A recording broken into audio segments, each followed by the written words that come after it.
Hustlers unite, camp hustle ignite. In the land of the grind where the sun never bites. Commentary sharp, cut deep like a saber. Live stream wild, views stack like skyscrapers. Benny cooking, David's on the clock. Cobbles with the shots, Exo Charles got the locks. Taking souls for free, snatching time like a thief. YouTube grind heavy, no room for belief. Hustlers unite, we don't sleep at night. Camp hustle in sight, gotta hustle, take flight. Live stream the struggle, commentary the fight. Hustlers unite, keep the hustle airtight. Camp hustle one, it's the mission they dread. Where the vision stays sharp and the critics get fed. Videos drop, every second's a jewel. Taking souls for the free, no mercy, no school. Coke, Benny stirring pots, algorithm in the stew. David stacking chips, playing chess with the view.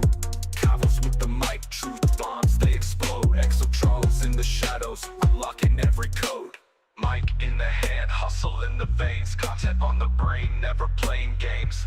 From the comments to the streams, this is how we reign. Hustlers unite.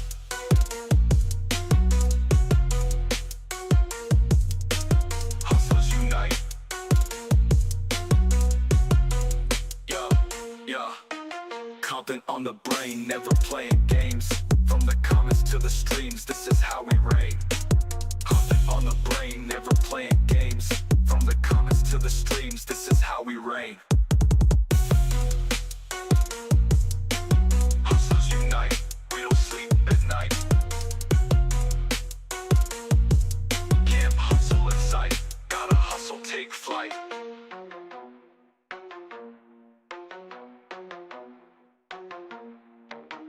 Mic in the hand, hustle in the veins. Content on the brain, never playing games. From the comments to the streams, this is how we reign.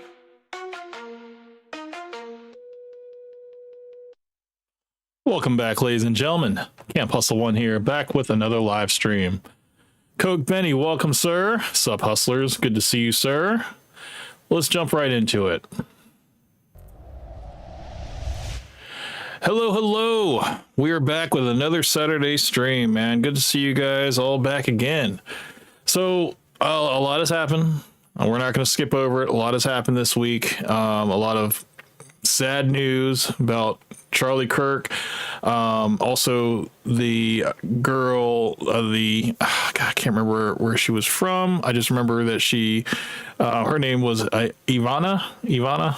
I think the woman, the blonde girl that was knifed on the subway. That was, that happened back in August, but it didn't really pick up until this month.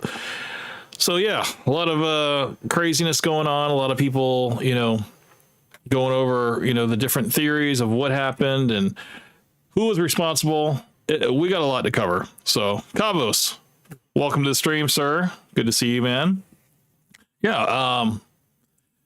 It's tough, man. Like I was actually debating whether I wanted to even cover the whole Charlie Kirk thing, because I can kind of relate to him being a father and the whole, having to leave behind a wife and kids and stuff. Like I couldn't, I can only imagine how awful that is and what that family's going through right now. So out of good taste, I didn't want to go ahead and jump on the bandwagon like everybody else was. But now it seems that they have caught the shooter, this 22-year-old male. And, apparently he was, he said he had like a 4.0 in high school and stuff. I guess they released some photographs about him having, I guess a lot of hate towards Charlie Kirk in terms of his views. I think his father and his mother, I believe, were registered Republicans and stuff. But yeah, it's just crazy how, to me, you get, I don't know, you're raised with this structure of a husband, a father and a mother, and then you got to deal with, I guess, growing up and I guess not being heard, or I guess not being noticed. So you go to these extreme lengths in order to now be noticed. Now everybody knows who you are, and for all the wrong reasons. So Hey Russell, welcome to the stream, sir. Hold on, let me make sure I can. Let's get on the. Let's just move on to the actual screen so I can actually see this chat. I can't see it because I'm blocking it. Let's see. Let's go. Let's go on. Yeah, let's go now.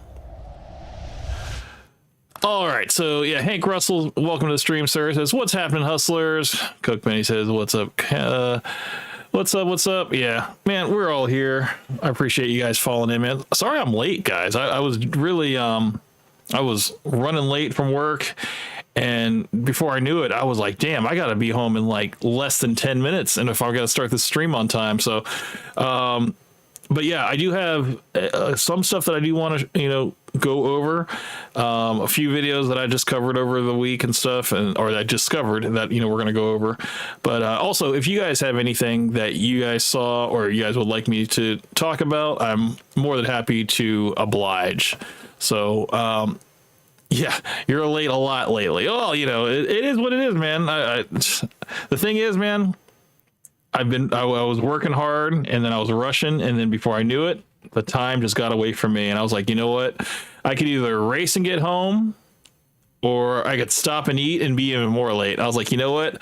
I'm just gonna forgo eating dinner, and I'm just gonna have my 2 large things of water for my dinner, and I'm gonna tough it out with you guys for the next 3 hours because it is what it is. I don't want to keep you guys waiting. So yeah, the first video I wanted to talk about. Let's see, because it does. I want to say it did have to do with Charlie Kirk, but let me go through my history because. Let me see. There's a lot. Okay, so it was the one about the man who killed Charlie Kirk. So I did want to go over this one. It's by Young Don, and I just wanted to see like what the information is. Like this is basically going to be the latest information on the guy. So just so we can all be on the same page here. And for some reason, the ad blocker that I have is not trying to work. So I'm not liking that. I don't know what happened with my this thing, but it's okay. We have skipped it. All right, let's go back. So this is Young Don Reacts and talking about the man who killed Charlie Kirk. Guy, let's check it out. We got him. Utah's governor finally announcing those words our country was waiting for. Good afternoon, everyone. I'm Kira Phillips. Took him long enough, right? The 3-day manhunt. Yeah, I remember when I was at work and a guy showed me the old man that they had caught the first time. The old man, I guess, that took a picture that had like a pregnant belly. It was very strange. I was like, what is this? Is this like a patsy, or what? Like, what are they putting up to, I guess, throw people off the trail of like who was responsible? And at first I didn't believe it. I was like, this is a little weird and convenient and stuff. And then as soon as I got that news, I found out later that he was later released because he wasn't responsible. And then there was, I think, like the FBI had like 3 or 4 more arrests that were not the right one either. So, and then this one came up and I was just like, still at this point, I'm still kind of skeptical that maybe this guy is also a patsy, but for some reason, I believe the father turned in his son. So that's all we have to go off of. So maybe the $100,000 reward was something the father was like, you know what? I'll sacrifice my son for that. For Charlie Kirk, suspected killer comes to an end. The suspect. And when you see who this guy is, the fact that it took him 3 days, people are talking about Mossad and shit. I heard Mossad. I heard ex-military. I heard a lot. I heard like Secret Service. A lot of people were just saying like, no, this guy from the shot, because the shot was from over 200 yards, a single shot. And, of course, this guy, Tyler Robinson, he had a lot of experience with guns and stuff like that. So for him to take a single shot, people were like speculating that, oh, yeah, this guy had to have been like ex-military or some type of former government agency be able to handle a weapon of that caliber and with precision. Cookmate says, I was at my favorite restaurant when I heard the news about Charlie Kirk getting shot. I was waiting on an update on his condition. Once Donald Trump announced that he passed away, I lost my appetite. Damn, yeah, dude. I was actually just getting ready to start work when I heard the news. Actually, I was heading to work, and then I got a message from Taking Souls for Free. He's the one that messaged me, and he's like, "Yo, like Charlie Kirk just got shot," and I was like, what? You know, I was like, dude, you got like a link or something? Then he sent me the link that was off of X. So I saw like the crazy link, and I was like, yo, that's crazy, man. I was like, damn. And then that's when I started, you know, I was like, dude, this is going to be everywhere the next couple weeks, man. Everybody's gonna be talking about this. And sure enough, man, I was just, my feed was just flooded with videos, and it was all over Facebook, all over Instagram, TikTok. And TikTok was the worst because I was seeing a bunch of people just celebrating. It was kind of like when Kevin Samuels passed, and there was all those black women making videos like about, you know, just celebrating that, you know, the witch is dead and all that stuff. It was crazy, very disrespectful. A lot of people showing their real colors, and I just thought it was evil, man. I was just like, dude, at the end of the day, this guy's a father. He's a husband, and he's a human being. You know, like at the end of the day, we all are human beings, and regardless of whatever we think about or whatever views we have, whether, you know, religious or whatever, you know, it's like we all have the right to life. And I just thought that was just despicable, the way people were acting. So yeah. Coke Benny came back. He says, I got up and threw away my food and then went in my car. Yeah, dude. And that's the thing. Like, I knew of Charlie Kirk. I've seen the clips. I've seen him on whatever. And I knew who he was. You know, and I knew, I wouldn't say like I followed him and knew like all of his talking points, but I had seen him around, you know, and I didn't really follow him like that closely. But then since his passing, I've just seen nothing but his campus tour, some podcasts that he did, and then even his own podcast. So I've seen a lot now. And generally speaking, you know, of course, you know, there are the people that are clipping up the stuff that he was talking about, you know, gang violence and gun ownership and then the thing about, you know, black people create being like 13% of the population, but committing, I think it was like 55% of the crime. And, yeah, it was just a lot of people were saying that he was a racist. He was a bigot. I've seen a lot of videos basically just being like, you know, did he deserve this? You know, should we feel sorry? And, you know, a lot of the stuff I'm like, I can't really get behind it because I understand that he was a man at the end of the day. He was a human being, and nobody deserves to be killed over their ideas. You know, that's just, this guy never hurt anybody. He was just speaking his ideas. That's it. Sorry about that. Kava says, a lot of people on the left try to justify the shooting by bringing up quotes he said in debates and took the quotes completely out of context. Absolutely, man.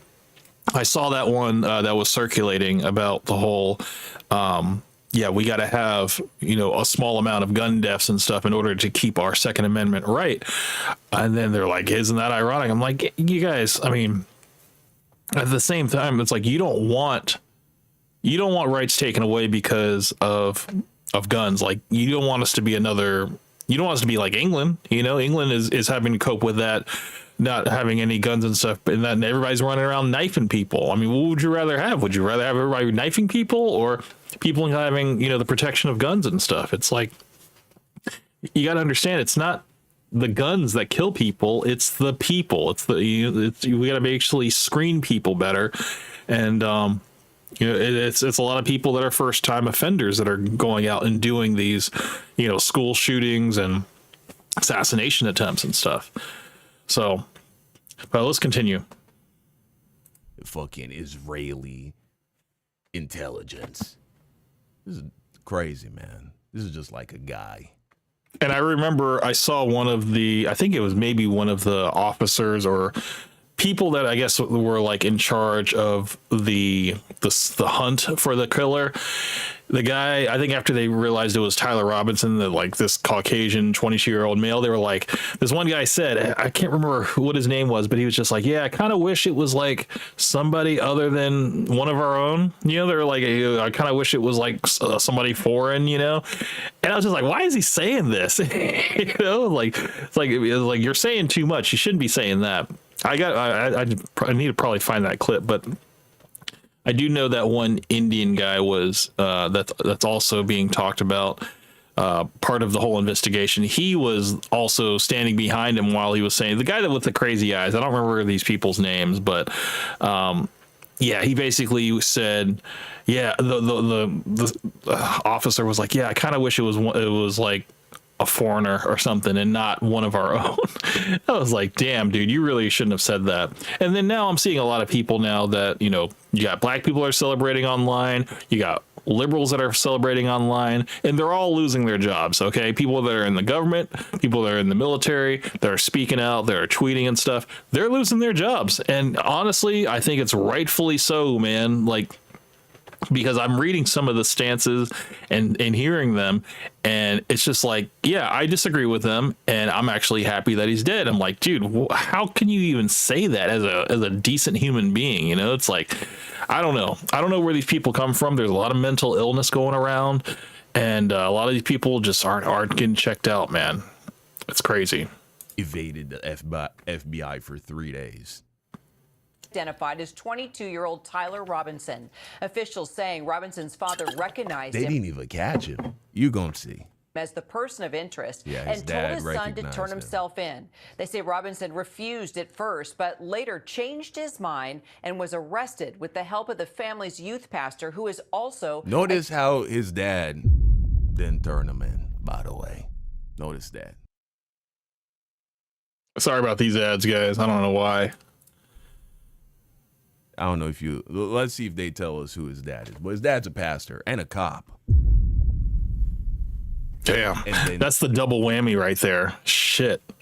Cook May says that there's a clip a lot of leftists that are playing on X where Charlie snaps at Cenk Uygur. They're saying that he said chink to an Asian girl to make him look racist. I actually saw that clip. I also saw him saying that, he said something about black women, and he was talking about in terms of, I think, like social work and stuff. He was just saying, like, I remember he was talking about black pilots. Like, if I see a black pilot, I wonder if they're qualified. This is a lot of stuff, and it almost kind of a little bit reminiscent of like what Myron would say, you know.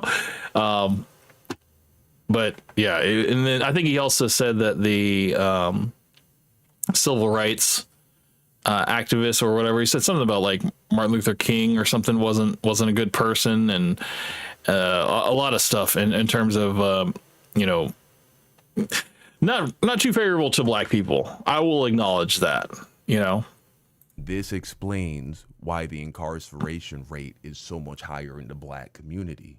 Because on top of the fact that black people are... Cook Manny says, Sink is pronounced Chenk, so it sounds like the other racial slur. Oh, okay. Gotcha. Was it a misunderstanding then? Because it's, yeah, I mean, I know people they'll clip things together and make it seem like he was saying that, but I think I know what you're talking about, because I think I saw that clip too. I saw a lot of Charlie Kirk content recently. Are over policed, meaning we have more police officers patrolling black neighborhoods, obviously making it easier for them to catch criminals or criminal activity. Whereas in the white neighborhood, no cops, you get away with it. But on top of that, we see how they treat their own. This man assassinated Charlie Kirk. A mass shooting. Well, I guess you can't call it that because he only had one target and he got him. But other people, innocent people, could have got hurt. This guy's a cop and a pastor. Yeah, the video was crazy how he escaped and just, ran along top of the roof, hopped down off the building and stuff. Like, I mean, it could have been like about 20 feet probably at the most, whatever. But that was a pretty daring escape. And, he didn't have, I don't think he had a car either. He just kind of just, walked across the grass and walked down the road. And yeah, man, he got away pretty clear for the most part. Kogme says he was arguing with Cenk, and when they heard him say his name, they took it out of context and said he was calling on an Asian girl that. Oh, okay, I see. Damn. So, yeah, he was just speaking to a guy that had that name. That's crazy, dude. Oh, that's the thing, man. People, all they need is the audio, man, and then they can fix the visual. They can fix the visual and clip the visual together. They can have like an Asian girl standing behind a mic, and then it just looks like Charlie Kirk is talking to her when he says that. It's crazy, man. It's so easy to implement that. And still did not turn his son in. Right? They got the youth pastor involved. Isn't that nice? Isn't that nice? U.S. Marshals Task Force officer. It all happened in St. George. Says he changed his mind, they said. Changed his mind and was arrested with the help of the family's youth pastor, who is also a U.S. Marshals Task Force officer. Wow. It all happened in St. George, Utah, about 260 miles from where Kirk was killed. Authorities say Robinson. That's called. Yeah, this is that video I was talking about where he's running across the roof and he's about to hop down. I mean, that building's probably only about maybe about 15 to 20 feet high up, and yeah, he just completely hops the whole thing. Kind of wild. Was perched on a rooftop more than 100 yards from Kirk when he fired that single shot at the conservative activist as he was speaking on the campus of Utah Valley University. Wow, they say family members describe Robinson as becoming more political in recent years and had talked with his family about not liking Kirk's views. 31-year-old Kirk had become a major figure in the conservative youth movement and was even known as the Trump whisperer. The president and the governor of Utah reacting to Robinson's arrest this morning. We have him in custody, right? In custody. Everyone did a great job. We worked with the. Do you think this is the tone that Donald Trump would have if he was black? I want you to just look at his mannerisms, his facial expression, how he's communicating. Look at him. Robinson's arrest this morning. We have him in custody, right? In custody. Everyone did a great job. We worked with the. And Trump, he was, I think, he was at a Yankees game, like literally like the day after, and he was just cheering on. I even saw a video of him. He was they were doing that whole YMCA thing, and he was just pumping his fist and completely moved on, man. Like he was. I mean, and then you got this. I think I might have saw that on maybe Length or Girth, but it basically was a clip of. Yeah, it was Trump and some other man. They were like in the stands at the game, and yeah, he was just like pumping his fist, whatever. And the caption said, yeah, Trump has completely moved on, or Trump is caring about Trump. And like the day after Charlie Kirk got killed. And then you got Myron over here who's still mourning for 3 days. And yeah, it's just, I don't know. It was just one of those weird posts, whatever. But yeah, I mean, he just seemed to kind of be Trump is just like kind of, I mean, for him being as close to Charlie Kirk and I guess being kind of a, having close ties to him and stuff, to not, I mean, he doesn't really want to appear weak. It makes sense. He wants to always portray like a, that he's unbothered, I guess you can say. But it just makes sense. It seems kind of consistent to me that Trump would be just kind of narrow focused and just kind of be, just kind of moving on fairly quickly in terms of this whole thing. Local police, the governor, everybody did a great job. He almost seems kind of like, yeah, we got him. Yeah, we got him. So he can't be politicized in the way that he wants to. Yeah. K5, welcome to the stream, sir. Welcome. What's up, man? Fuck Charlie Kirk. Hey, man, if that's how you feel, man, it's That's you're welcome to have that view, sir. I just think that it's horrific that the guy died the way he did for his views, man. Like I think it's we're supposed to be living in a country where you can have your views and whatever it is, and you know, people shouldn't be shooting you over that, you know. I just think it's fucked up the way he died. That's it. I don't necessarily have to agree with you, but I think everybody's entitled to life, though. But yeah, welcome to the stream, sir. Apparently, this guy, supposedly, word on the street is he's Antifa, right? He got radicalized over the last few years. He goes all the way to the left, right? Far left Antifa kind of thing. Radicalized. And so you mix that ideology with his knowledge of firearms and all the practice he had hunting growing up, well, then you get a liberal sharpshooter. Getting somebody that you start off with absolutely nothing. And we started off with a clip that made him look like an ant.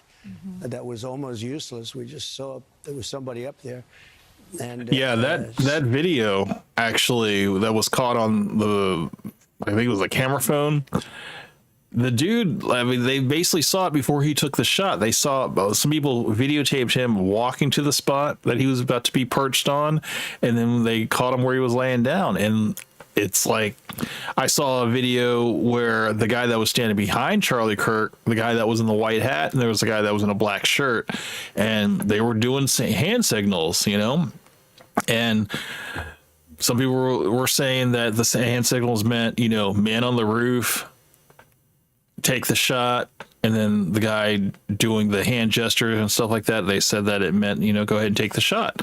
So, you know, there's a lot of speculation whether it was a planned hit, whether it was professional, whether the guy acted alone. There's a lot of theories that are out there right now. And, you know, I'm not really one to theorize about stuff like this. You know, I just kind of like to let the facts come out, and then, you know, we can make our own interpretation of it and stuff, but I don't really like to spout any theories about something if I honestly don't have that much information. There's too much information that's out there. So you got to kind of sort through it to see, you know, what's what. So much work has been done over the last 2.5 days. I absolutely. Yeah. This is the gentleman. This is the gentleman I was talking about. I'm so glad that this guy was in the video. So this is the gentleman that said, I kind of wish it was a foreigner and it wasn't one of ours. And the guy, the Indian guy that was standing behind him, is this guy right here. This guy right there. That's the guy. I wonder if he's gonna say it in this clip. Let's check it. It's just not, you know. Yeah, so sure they can say, yeah, he's progressive, but it just don't hit the way it would hit if it was a trans person or a black person or a Middle Eastern person or a Muslim. You know, it won't hit the same. Like, Antifa so clearly doesn't represent the majority of the left. You know what I'm saying? When you think about Antifa, you don't think about your average black guy from Georgia. You don't think of your average white chick from San Francisco or New York. You don't think of your average Mexican living in Austin, Texas. You know what I'm saying? People who you would more than likely be right in guessing they're progressive or on the left, somewhere along the lines on the left. And then when you add the fact that he is white, his dad's a pastor, his dad's a cop, he grew up in a majority white state, in a majority white city, going to majority white schools and universities. I really believe that this is a watershed in American history, yes. The question is, what kind of watershed? And that chapter remains to be written. Is this the end of a dark chapter in our history, or the beginning of a darker chapter in our history? Damn, that wasn't the clip, but that was the guy. We'll have to see if we can find another clip of that guy that was talking. But yes, he was the one that said, "I kind of wish it wasn't one of our own. I kind of wish it was like a foreigner. That way we could have something to focus." Because he was not happy. He was not happy that the Thomas guy, the guy that shot him, was a white guy. It's kind of wild. K5 says, it's highly likely the triggerman was on the FBI list, like a lot of them. Well, yeah, I mean, I think, see, the thing is, Charlie Kirk had a large influence, and I've heard the theory that the killing of Charlie Kirk was a distraction for the whole Epstein list. because a lot of people were, trying to. Well, I mean, I know they said the victims were to kind of come together and kind of put out a list of their own of, everybody that was involved. And then they were like, look, we got to do something to kind of take the people's minds off of this. And we need to kill a story with another story. So what can we do? Hey, let's do an assassination attempt, and they were successful, man. So, I mean, that's the thing. I'm not saying that that's what it is. I'm just saying that is what I've heard. Jacqueline Lee has the latest for us now from Orem, Utah. The end, We got him. A suspect in the shooting death of conservative activist Charlie Kirk is in custody. Investigators announcing the arrest this morning. On the evening of September 11th, a family member of Tyler Robinson reached out to a family friend who contacted the Washington County Sheriff's Office with information that Robinson had confessed to them or implied that he had committed the incident. Wow. So it doesn't even look like the father, who again is a pastor and a cop, instructed his friend to turn him in. It looks like because this youth pastor or whatever, he had a good enough conscience to say, I gotta report this. I can't just sit on this. You know what I'm saying? Now I'm an accomplice to a crime if I don't say anything. Tyler Robinson is a 22-year-old. Yeah. I mean, there's only so much confession you can give to a pastor and for them to be like, okay, well, I appreciate you confiding in me, but this is national news and people are kind of looking for you. So I kind of need to do my part as a human being. K5 says Charlie Kirk is is not that important to keep minds of the Epstein. Oh, wait, hold on. Let me read that again. Charlie Kirk is not that important to keep the minds off the Epstein list. Well, that may be true, but it is. I think that's kind of why the video are everywhere being spread and stuff. Because I want to say his assassination is probably the easiest thing to see. And that might just be, a result of Twitter, like X, whatever, and just how, people are spreading information. That video has been so easy to see across all platforms. I've seen slow-mo versions of it. I've seen AI versions of it. I've seen so much stuff. People are wondering about, his ring bouncing from one finger to another. There was a black spot on his shirt bouncing from one side. Somebody are saying that the bullet ricocheted off of his bulletproof vest and it ricocheted into his neck. It wasn't an actual shot straight to. I've seen so much stuff, and it's like I said, it's a lot of information. It's hard to really know what is what. So from Utah, law enforcement are reviewing these posts on Facebook in connection with the investigation. This update coming just hours after investigators released images and additional video of a suspect jumping from a rooftop of a building after the shooting and running into the woods. Wow. It's crazy he didn't blow his knee out. That's a long drop. Law enforcement sources saying after recognizing his son as the person that's a 20-year-old knee. If he was 30, he'd be limping away. That's when it starts. But 22, yeah, he still has got a little bit more spring in his step. Robinson's father called a youth. He didn't even roll. It was just like straight down. That's a long drop. That must have fucked up his ankle or some shit. Pastor, who is also a U.S. Marshal Task Force officer. Probably the adrenaline was working for him, so he probably was all right.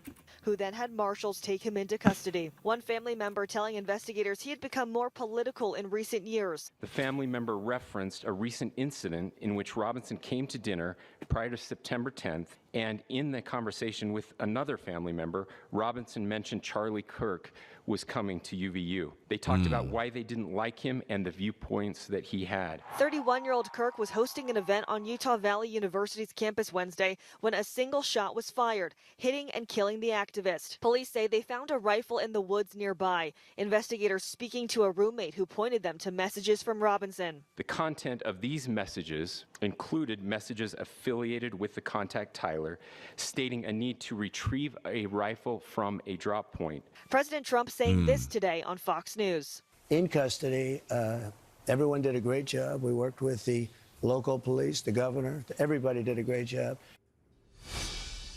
Our Jacqueline Lee joins me now, along with Justice Department reporter. And I'm wondering, I remember Trump was actually gone for close to like a month, and people were speculating that he had a stroke because like the left side of Trump's face was completely sloped over. Right just now in his that little interview, recanting the whole Charlie Kirk thing or reacting to them catching the shooter, he looked all right. Maybe that was the fact of the makeup or something like that. But yeah, like there was a couple photos and a couple videos online of his like face like completely slumped over, and it hasn't been on the news. Nobody's been reported that he had a stroke, but he looked pretty stroked out, man. But it kind of makes sense that Trump would not want to portray any type of weakness, so he would probably kind of keep that on the low if that actually happened. Alex Mellon and former FBI agent Brad Garrett. So, Jacqueline, what more are we learning about Tyler Robinson? Kira, 2 people told ABC News that he Oh, these damn ads. Sorry, guys. He was enrolled in Dixie Technical College here in Utah, where he was working to become an electrician. And other friends have told us that Hey, Coke Benny, he's working to be in your field of work. he was very gifted intellectually, and they never would have imagined that he would potentially be involved in something like this. And one friend telling ABC News that he never spoke about politics really, that he was friendly, but he did keep to himself. But of course, we also heard from officials that I don't know why they keep mentioning that he was. I've seen a lot of people point that out, that he was smart. Yeah, well, they said that he had like a 4.0 GPA, whatever. Like really smart in high school, and I think he had like scholarships and stuff like that. Yeah, I heard a lot about that. But yeah, he was also very quiet and kind of an introvert. So Isn't it the case that the most evil real life villains throughout history have also been pretty smart, pretty intelligent? It takes brains to commit a genocide. Right, you got to plan shit out. You got the trains got to get there on time and shit. If you don't do that, the furnaces get backed up, and then it's just a whole logistical mess. You got to. I mean, to be able to evade the FBI for 3 days and stuff. I mean, it definitely took careful planning. Also, an exit route and stuff like that. I mean, the guy didn't even have a car on the way to leave and stuff like that. He did drive there, but he didn't leave in a car. They said he drove like 4 hours, whatever, to that location, and then he left on foot. So he planned it out. There's some brains involved in that. What no one's talking about, though, is the fact that this dude, he seemed like a little off in his head. You know what I'm saying? He seems like mentally impaired. he became more like autistic, political in the last few years, speaking to family members. Maybe not impaired is the right word. Different. They say that he was full of hate. So, investigators are really going to be focused on figuring out what exactly shifted for him if he is found guilty of committing this shooting, and what was the real motivation behind it, Kira? Well, Alex, the president is already calling for Tyler Robinson to get the death penalty. Wow. Could his comments actually complicate the prosecution? Well, potentially, but remember, we did hear Governor Spencer Cox in a previous press conference intimate that he would also be seeking the death penalty for whenever they did catch their suspect in this case. I think more problematic potentially were President Trump's comments to Fox News saying that he wants a more speedy trial for Tyler Robinson. That gets into the more process that prosecutors have to deal with at trial, where if they actually take deliberate moves to try and get him to trial faster, then Tyler Robinson's defense could potentially cite President Trump's words, saying that they're being, directed in a political manner. So that could definitely serve to complicate it. But more importantly, I think just the divide that we're hearing between President Trump's words on this versus Governor Cox's words at that press conference. Governor Cox was very intentional in saying that this is a moment for the entirety of the country to turn the temperature down regarding our political, disagreements, whereas President Trump in recent interviews has really focused on making this about radical left opponents of his, and kind of adding it to what he sees as a need to crack down on his political opponents. Yeah. So, Brad, what do you make of the way Tyler Robinson was ultimately arrested here? Well, it's interesting in that obviously he... Yeah, the FBI didn't catch him, by the way. That's the moral of that. Fucking drop the ball, dude. Like that's crazy how... that's the thing. They probably weren't even looking for a white guy in the beginning, you know, like they were just looking for any type of, you know, maybe Muslim extremist. They were probably looking for possibly a trans person, you know, maybe somebody a little bit older. They were kind of, they were all over the place in terms of like where they could have, you know, what kind of suspect could have done this. And I think the fact is that you got this 22-year-old white male, or whatever. He blended in with the lot of the college students, whatever. So yeah, I mean, it was like the perfect cover. Story. They are so incompetent, he would have got away with it if his dad didn't turn him in, or if his dad didn't recognize him. Doesn't seem like anybody else recognized him. Nobody else from the school called and say, "Oh, yeah, that's He drove 4 hours to be there, so that's why nobody knew who he was." Tyler." Nah. His dad didn't feel like saying anything, you know, rescuing his son, I suppose you could say. He would have got away with it. Not a kid that wanted to commit suicide. And at some point, I guess his father confronts him.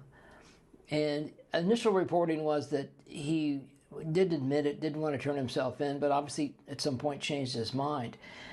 What's going to be interesting, Kara, is what did he say to his father, and what did he say to the U.S. Marshal in the hours that he spent with each of them? Did he admit that he did it?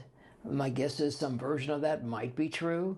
Clearly the text messages to his roommate to go retrieve the rifle, describing where it was, and it was wrapped in a towel. I mean, Yeah, maybe he would have got caught eventually because he texted his roommate.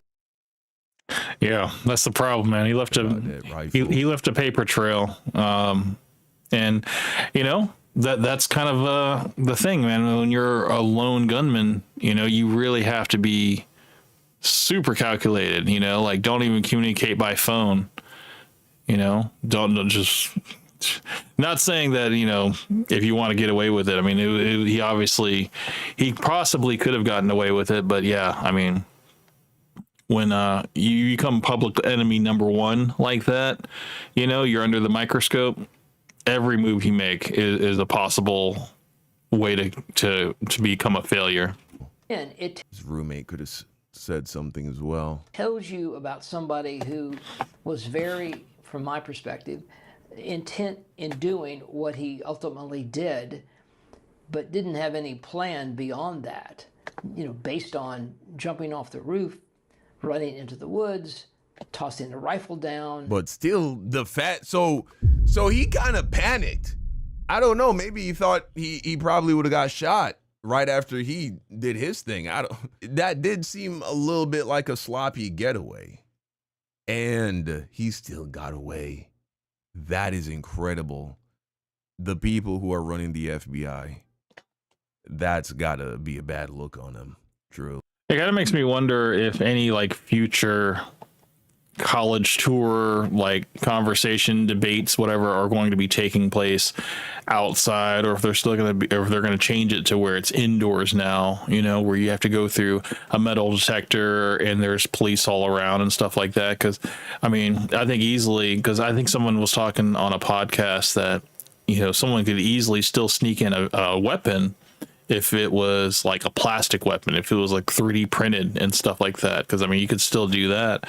So there's still ways around, you know, getting weapons inside, and you know, unless they're doing cavity searches or frisking people or whatever, you know. But yeah, there's still ways to not really to keep people from getting weapons, and people will always find a way. And kept moving, I guess, going back to his car and driving, presumably, back to St. George, Utah. Incompetence, man. That's what that sounds like. So, I don't know. I mean, we don't know motive yet, but it'll come. Yeah, man. Here, I'll show you a clip of him realizing that he got a scholarship.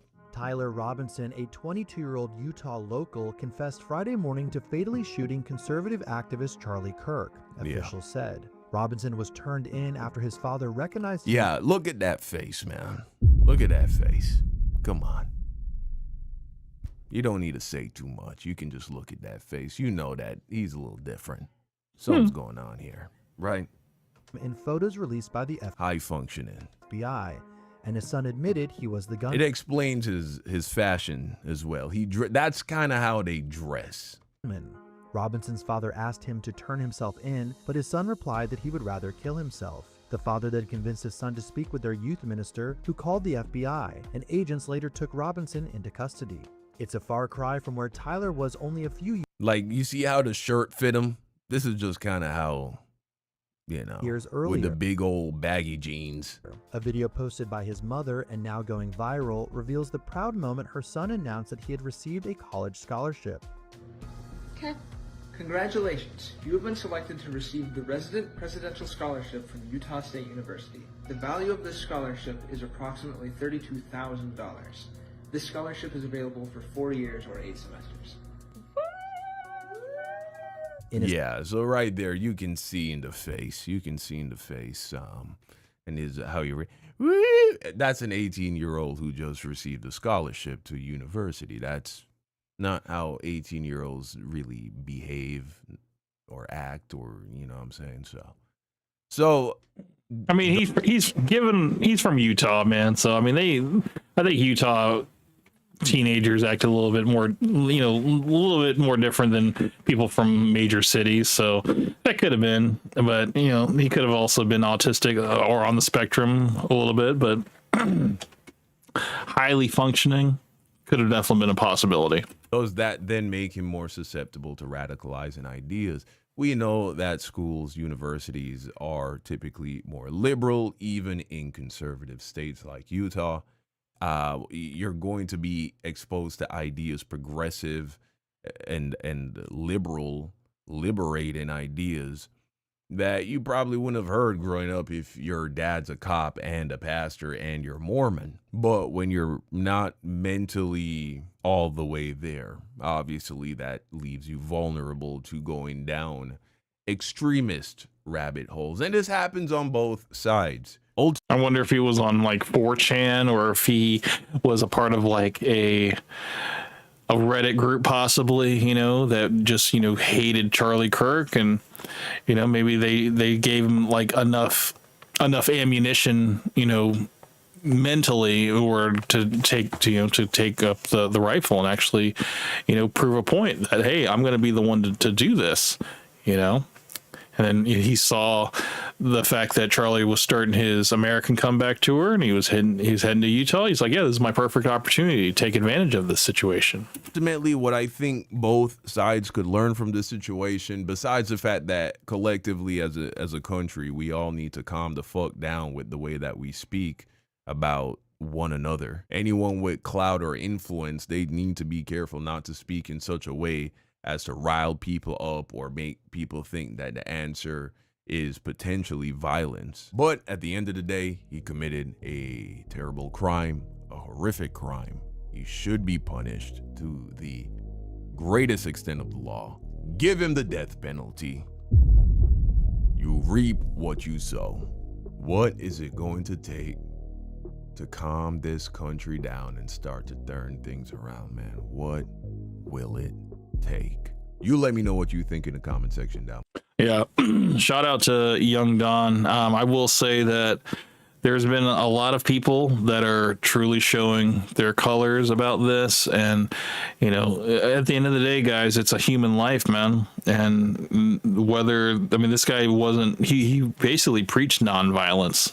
I do know that he was in Seoul, Korea for a little bit, and he saw how they were operating over there. And he said, he's like, look, man, it is possible to not have to live in this like constant anger and prejudice and racism and just hatred and stuff. He's like, it's possible for people to actually live and be civil, and have a civil society, and we can just thrive. But there's always going to be people that are always just going to want to marginalize other groups of people, and then want to eliminate the other side. There's always going to be the left and the right that just are always going to be butting heads. But he's just like, we don't have to live like this. We can come together for a common good and just I remember Charlie did say that a lot of the problems are just, because you don't have the father in the house and stuff. A lot of these young boys are growing up without fathers, and that's what's leading them down this dark path of committing crimes and being angry and just wanting to be known. So that's how this stuff happens. They just lash out, and now everybody knows this guy's name. They know him because of what he did, and it's unfortunate that that's how it had to happen. Crow, welcome to the stream, sir. He was asking Israel 6-hour stand down orders. That I just kind of scratched the surface about. I remember, I think it was maybe like a podcast, and he said that something about, it didn't have to do with Israel, but he said that if he went against Israel or stood against Israel, whatever, that there was already like balls in motion basically to take him out.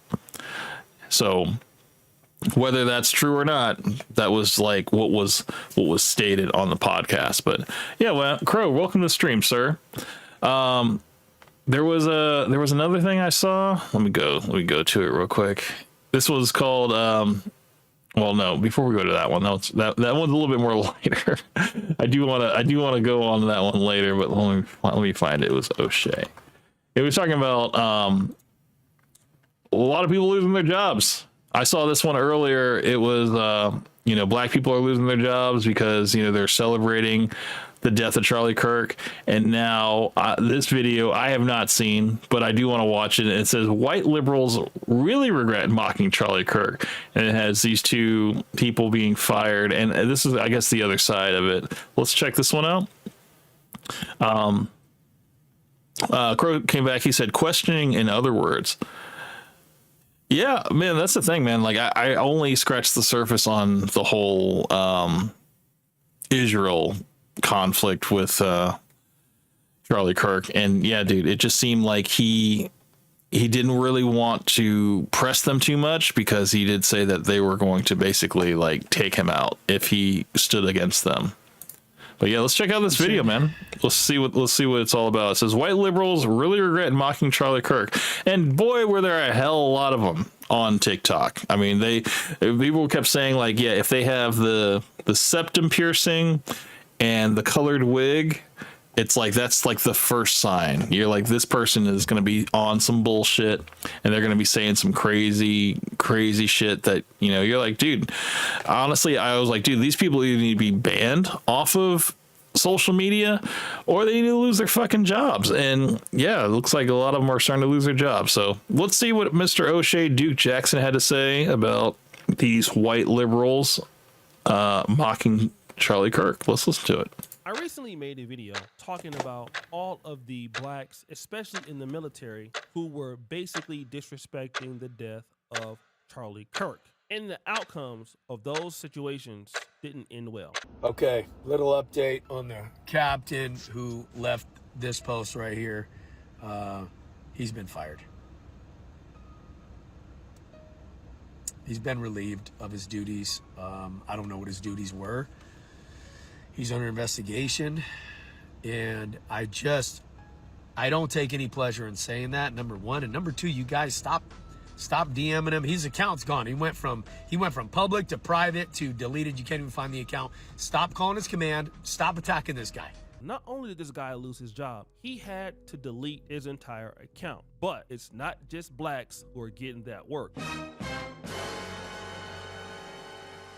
White people are also feeling the heat. This is where you're going to get racial parity. You see, white conservatives right now in the country don't just... Crowback came back. He says, there is one. Questioning, in other words, there is one. There is one what, man? ... want to punish blacks who are disrespecting Charlie Kirk. They want to make a statement. Disrespecting white conservatives or Republicans when they have control of the country is absolutely unacceptable. in discussing or disrespecting Charlie Kirk right now is almost like disrespecting a biblical figure or Jesus Christ himself. That's kind of how they're making it, all right? It's like blasphemy. So if you make fun of his death and you're a person, white or black, you will be fired.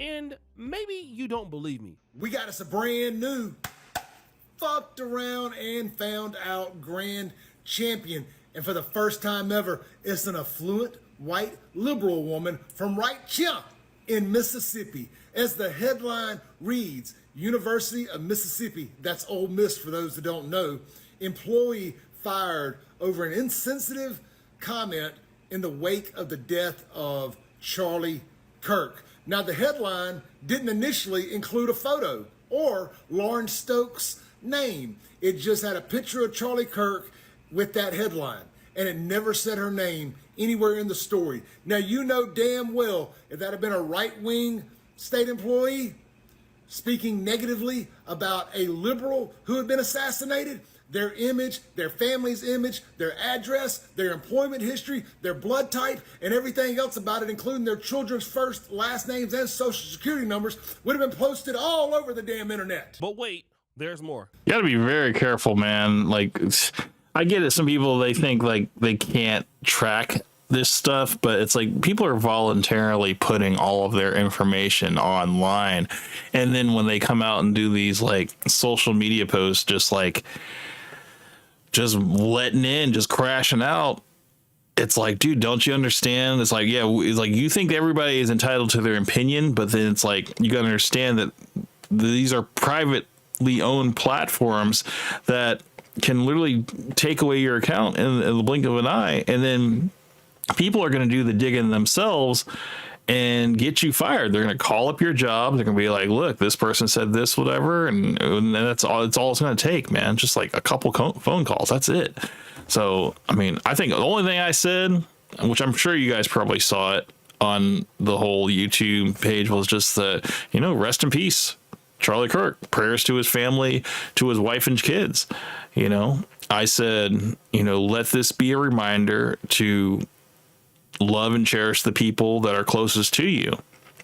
Don't stop trying to compare the progress of your life to others and live on your own terms. Control the controllables and don't live in fear. I kept it short and simple, because I was just like, I wasn't trying to like, what is completely honest about me is that I knew who Charlie Kirk was, but I didn't know everything that he had said. And I didn't think that mattered, because even anything that he said, it wasn't like he was going out and hurting people. He was just giving a point of view, which that's literally what I do once a week. And I'm not trying to like cancel somebody or cheer for somebody, being killed or something like that. Because I mean, it comes down to human decency at the end of the day, man.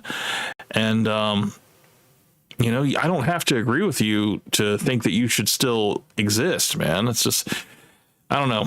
A lot of people, though, they just didn't see it that way, and they just saw the opportunity to go viral and just say some crazy off the wall shit. And now they're suffering the consequences for it. Crow says, there is one of the many clips, link of him questioning the status quo. Oh, okay. Yeah, I'm sure there is, dude. Like, the thing is, man, I've only dipped my toe in this whole Charlie Kirk thing. It's very easy to, like, just go down this crazy rabbit hole and know all of the bad stuff that he said, because people are making compilations already.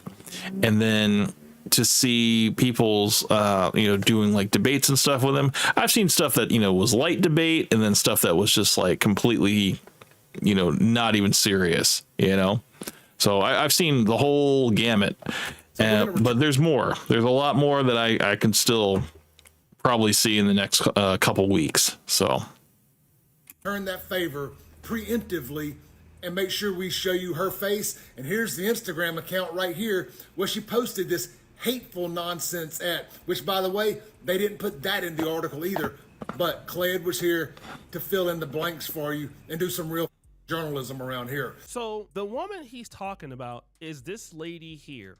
Her name is Lauren. Crow came back. He says, I posted the link on the YouTube chat of him on X asking about the why. If you're, I think, Crow, I don't know if you are part of my Discord. You can always post that in my Discord, and I can definitely check it out, just so I can have a little bit more context of what you mean, because I've watched a lot of stuff, and now it's kind of all jumbled in my head right now in terms of like what is out there and what I've seen and what I haven't seen. But yeah, I'm definitely interested in seeing what you got there. Lauren Stokes. Now, Lauren Stokes was the executive assistant for the vice chancellor at Ole Miss, or University of Mississippi. Okay, what did she say? For decades, white supremacists and reimagined Klan members like Kirk have wreaked havoc on our communities, condemning children, and when miscarrying, they have incited and clapped for the brutalizing of black and brown bodies. So no, I have no prayers to offer Kirk or respectable statements. Oh, he skipped a lot of that. So let's read that again. For decades, YouTube, does that say white supremacists and reimagined Klan members like Kirk have wreaked havoc on our communities, condemning children and the populace at large to mass death for the sake of keeping their automatic guns. They have willingly advocated to condemn children and adult survivors of SA to forced pregnancy and childbirth. They have smiled while stating the reasons people who can birth children shouldn't be allowed life-saving medical care when miscarrying. They have incited and clapped for the brutalizing of black and brown bodies. So no, I have no prayers to offer Kirk or respectable statements against violence. At the Collectress. Interesting. Okay. So Crow came back. He says, I posted the link in the YouTube chat. Oh, okay, we already read that. Crow says, yeah, I am. Okay, for sure. You were right. I forgot. Okay, perfect. So he's going to send that to me. Yeah, I just would like to see. Maybe it's not safe for YouTube, but I'll definitely check it out, dude. Violence. Ole Miss responds that yesterday, a University of Mississippi staff members reshared hurtful, insensitive comments on social media regarding the tragic murder of Charlie Kirk. These comments run completely counter to our institutional values of civility, fairness, and respecting the dignity of each person. Yeah, so basically pack your shit. When you put it all in a box, you're out of here. Condemn these actions, and this staff member is no longer employed by the university. I mean, what did you think was going to happen, man? It's like you can't. It's like the whole like too soon meme. It's like, come on, dude. It's like you can have opinion, but like don't post it online. You know, there's the Wayback Machine, dude. It's like even if you delete it, there's always a record. So it's like, come on, guys. You got to move smarter, man. This was a freaking professor. And this is even getting worse. There are now highlight reels that you have Charlie Kirk's fans are making online for even people on Facebook, Instagram, making comments. This is what they're doing. This is Melissa Cook, and she made this vile comment here saying he is a terrible human being. Terrible. I do not wish blank on anyone, but him not being here is a blessing. She works for this school district right here, CCSD Panthers. They have made this statement addressing it, but nothing has yet to be done about this woman. Pause to read. This one right here is Stasia Sumter. She allegedly works for the Knoxville Community School District, specifically at West Elementary. Dude, everybody's getting called out. Everybody's being outed, dude. It's just like nothing is safe. You're gonna have like it's just people are gonna be combing the internet for anybody that's just ill-willed and just speaking their mind, dude. Like these are the people that are gonna come for you, and that's why it's like I'm not trying to incite any type of like negativity about this. Like I've already stated that I think it's awful. It's a tragedy what happened, and I just think it's bringing the worst out of people, She is a special education teacher, and this is her profile. She made this comment here saying, I normally would say till I see you again. So since I never wish to see you again, to you, I say goodbye. Then made this comment here saying, bye-bye, a-hole. This is Zachary Stewart. He is the assistant director of admissions at Hampshire College. They have actually made a comment about what he has said, just saying that his comment does not reflect their values. He said, I'll say this once about Charlie Kirk. The man was not going to say all of those words. I will never mourn the loss of a man like that, ever. The only people I feel bad for is his children, simply because they will have to reckon with the kind of person he was. He was a horrendous human being. To be honest, I can't say his name. I think it's Whiny Bullock. He made this comment today saying, America became greater today. There, I said it. He allegedly works for the Greenville County Schools. They have yet to make a statement about his comment. This is Gerald Burgett, I think. He is the lead writer for Suns the Phoenix Sports. And they have made a comment we'll look at, but he said, truly, I don't care if you think it's insensitive or poor timing or decline to respect an evil man who died. Too many of you are more concerned about being polite and appearing to be good people rather than showing some backbone and standing on principle to condemn hate. He also made these two comments here. Pause. See, that's kind of where I disagree, man. Like this whole like trying to just be nice and stuff. Like, no, I'm just trying to be I'm just being a decent human being. I'm not really trying. This is just who I am. And like, yeah, like I still hold the whole thought that you don't have to agree with everybody. You don't have to agree with everybody. You know, like we can still respect each other as human beings, man. I don't know, man. I don't think I could ever celebrate someone, you know, being brutally assassinated and then running to social media and just like cheering. I could never do that, man. It's just, I don't understand the mindset behind it. Freedom. Phoenix Sports says, we have addressed this matter and with the individual and made the decision to part ways. So as you saw, you had somebody who got fired from the Phoenix Suns toward the end of all of that, right? Somebody from the Carolina Panthers also lost their job. Now remember, North Carolina and Mississippi are what? Republican states, okay? So let's talk about how they're getting in the comments and finding out who you are. So guys, just think about this. Whatever you are putting on social media about Charlie Kirk right now, you want to stop that, all right? Common sense, guys. Use common sense. You know, like I think it's fine to have conversations, but just don't type it online. You know, just have conversations, man. That's it. Let's talk about Gretchen Felker Martin, all right? Gretchen Felker Martin is the writer of DC's comic Red Hood. It's a newer version for mature audiences, and the #1 edition of this new iteration came out on the same day that Charlie Kirk passed away. All right. So what happened when Charlie Kirk passed away? Gretchen Felker Martin says, thoughts and prayers, UNB, like you Nazi B. All right. Also, hope the bullets are okay after hitting or touching Charlie Kirk. Okay. Damn, that's crazy. What happened to Gretchen Felker Martin? Breaking news. DC just canceled author Gretchen Felker Martin's new Red Hood issue after posting insensitive comments about Charlie Kirk. Just like that. Wait. Instantly, man. It's like people are watching, man. There's more. This person says, I just know if Hitler would have died in 2025, y'all would have pulled the I'm not a Nazi and didn't agree with his views, but he was a human being. Y'all are sick. Rest in urine. Okay, I put it like that. Charlie Kirk. Okay, now, once that person put that out there, watch how fast these people move. Okay, these people move very, very fast. So they're going on and saying things. Hello, Tesla and Elon Musk. This woman is named Beth Ayers. She works for you as a data analyst. I know that the company nor core members share these hideous beliefs and understand they contribute to political violence, a large component of which is directed towards its CEO. I thought you being good people would like to know this information. Look, only has 3,134 views, right? Not a lot of views. Look at this. She works at General Physician PC according to her LinkedIn.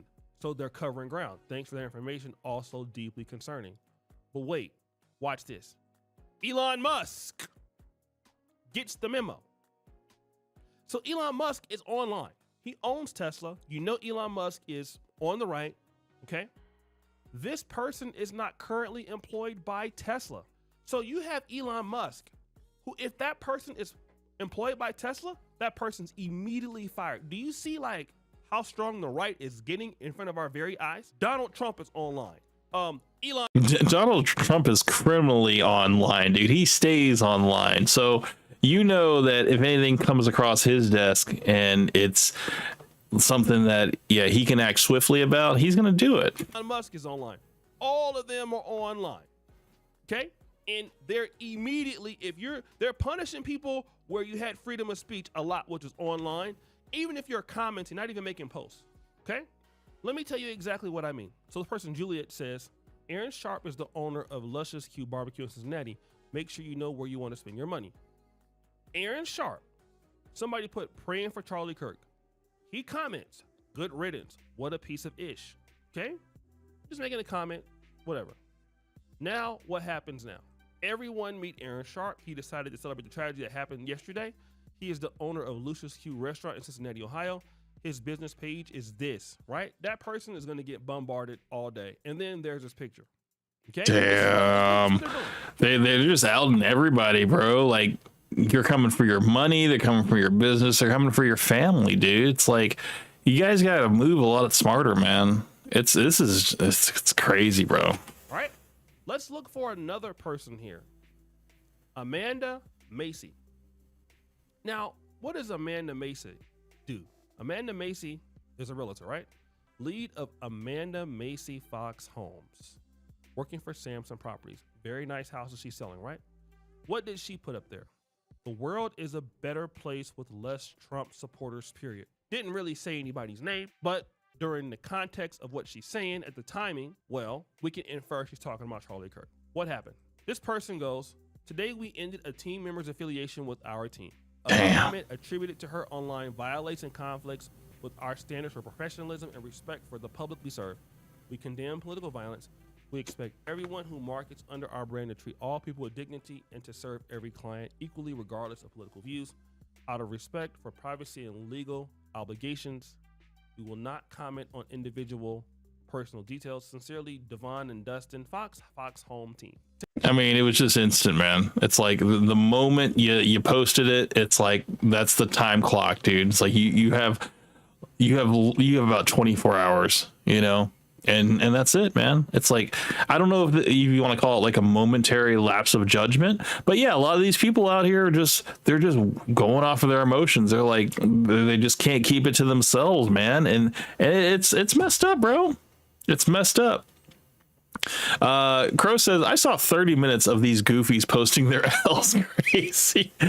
Oh man. And, you know, it's like, come on, man. It's like, I don't know, man. There really is no other thing I can think about or other instance besides when Kevin Samuels passed. People just hopped online and they were just overjoyed, and it was majority black women. Basically the women that he basically targeted first, you know, in his videos, to say like he held black women accountable, you know. And then when Kevin Samuels passed, it's like they all came together as like a coalition to basically just celebrate, you know. And to me, I was just like, man, you guys, it's awful, bro. It's awful to even if you hate somebody, to be happy that they're gone. It's like, keep that inside, man. Keep that inside, because the moment that you put it out there, this stuff is going to happen, you know? Samson Properties. That was one. She was working for two companies. Thank you for contacting us. We are investing in recent social media posts. This is not the position of our company, and we appreciate you bringing it to our attention. Sarah Mormon, COO. Lori, we are terminating her release a statement. Donnie Sampson, and releasing. Damn. So, what are we learning here, guys? Number one, people are moving quickly. I didn't know Charlie Kirk was as big as he was. I really didn't. Me neither. And the thing is, I'm seeing more and more clips of him alive than when he was actually alive, you know, because it's the algorithm is going crazy. And you know, a lot of the stuff that is being posted is very favorable for the most part, and it's like the one or two videos that I'm coming across where, you know, he's saying some stuff that could be, you know, deemed as racially insensitive. That would probably be the best way to describe it. You know, it really is a matter of perspective, you know, what you think about him. The thing is, I know a lot of his counter arguments to, when black people would say, like white people have all the advantages that black people don't, he would always counter with, what can I do in this life that you can't? What can I achieve that you can't achieve? And they would always be stumped. Like, what basically is in place that I can't, that is holding you guys back. And there would be people that would be like, yeah, it's kind of hurts to hear it, but it's kind of right. Like, you really do have to, you can't just fall back on that the color of my skin is the reason what's holding me back. That's not it, man. It's your drive, because everybody has the opportunity to make something of themselves and give value. Saw some clips of the guy. Had no idea he was they had this impact on the right. And you got to understand that if you don't. Yeah, he got a lot of young people into politics, and some people will say that's good. Some people will say that, whatever, like it doesn't, he wasn't really doing anything that was crazy enough to really make any positive changes. But one thing that I from what I've seen is that he did preach to have fathers back in the household. That would solve a lot of the issues that we're having in the society of, fatherless young men and women growing up without, strong male figures and stuff. It leads to a lot of degeneracy, which, I do agree. But there's a lot more. There's a lot more for me to really dive in, but that was just the stuff that I've covered so far. Own your own business, and even if you do own your own business, you will probably right now don't want to own it. You got to understand, no matter if you have liberal leaning businesses, like Google leans to the left, YouTube is Google is more of a democratic company, right? Liberal company. So is Facebook. They want dollars. All right. So just because you're a liberal and you're crashing out, you're gonna hurt. If they keep you hired in their company, they're gonna get backlash. They can afford to have you having that backlash. Okay, conservatives, Republicans, everybody cares about money. So once you put the business in a position where it can't be supported, they're gonna get rid of you. Even you guys. Yeah, it's easy to just erase your account than to give you like a warning, be like, please don't do that again, because even that would be public. All you'd have to do is screenshot that, and then that makes them look weak. They're like, look, it's just easy to sweep you under the rug, get rid of your account, and get you out of the company.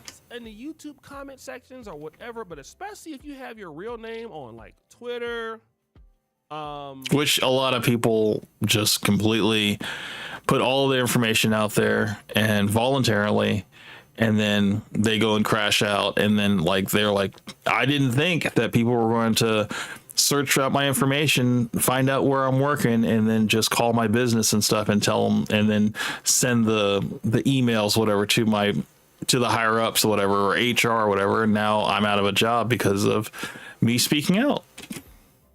Facebook, people can find you. And if you're saying things you shouldn't be saying and you work for somebody, especially some of you who work for the government and you're talking like this, you work for schools, you're talking like this. What is wrong with you? This is how you feed your family. This is how you take care of your kids. Like Charlie Kirk passing away, it got you feeling like that. Like, understand your obligations. Okay? These people will and will get to you. All right? No doubt about it. They're pissed off right now. They don't, and they want to make an example out of all of you that are doing this. This is exactly what they're doing. No matter if you're black or white, it's coming down the pike. People are going to lose their businesses, they're going to lose everything. People are getting kicked out of the military, and then with the president that we have right now that is consolidating power, it's not going to look good. You gotta make sure what you put on social media is what you want it to be. Keep it to yourself if you got a job right now. If you're gonna if you're on Instagram, think about what you're saying. So guys, what do you think it's your boy? Yeah, I mean, that's just common sense, but it's just more evidence that common sense is not common.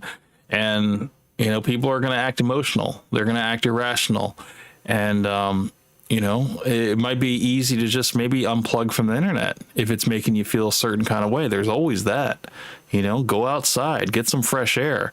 The longer you stay in, the more chances that you might make a mistake and you might do something you might regret. So shout out to O'Shea Duke Jackson. That was, that was something I just wanted to shed light on, that, yeah, a lot of people, they're going online acting crazy. They're losing their jobs, man.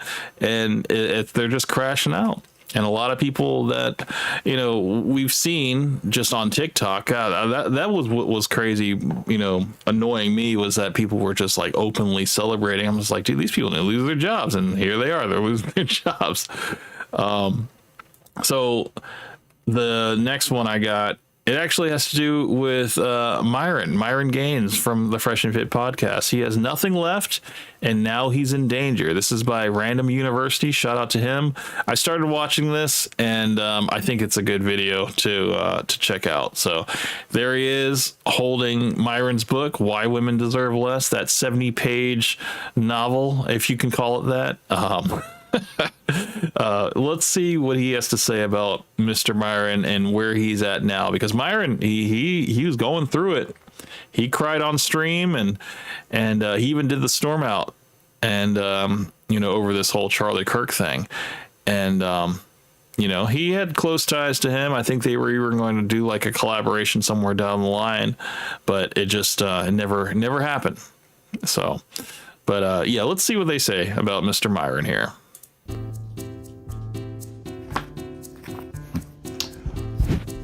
Welcome back.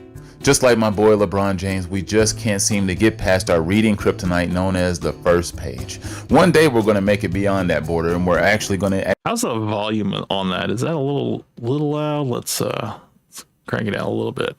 Actually see what's in the rest of that story, whatever book that we're reading. Though I actually have read this terrible book called Why Women Deserve Less. It is one of my favorite books of all time, even though it's lacking in all substance. I mean, it's a pretty puny book. It's only got about 70 something pages of actual real material. It's utterly pathetic. I mean, it's real trash. I've had the unfortunate opportunity of listening to Why Women Deserve Less, because I'm part of that Telegram group that I joined a long time ago through Eventual Warlord. He brought me on there, and yeah, I had access to a lot of books, self-help books, Rich Dad Poor Dad, just to name a few. How to make friends and influence people, stuff like that.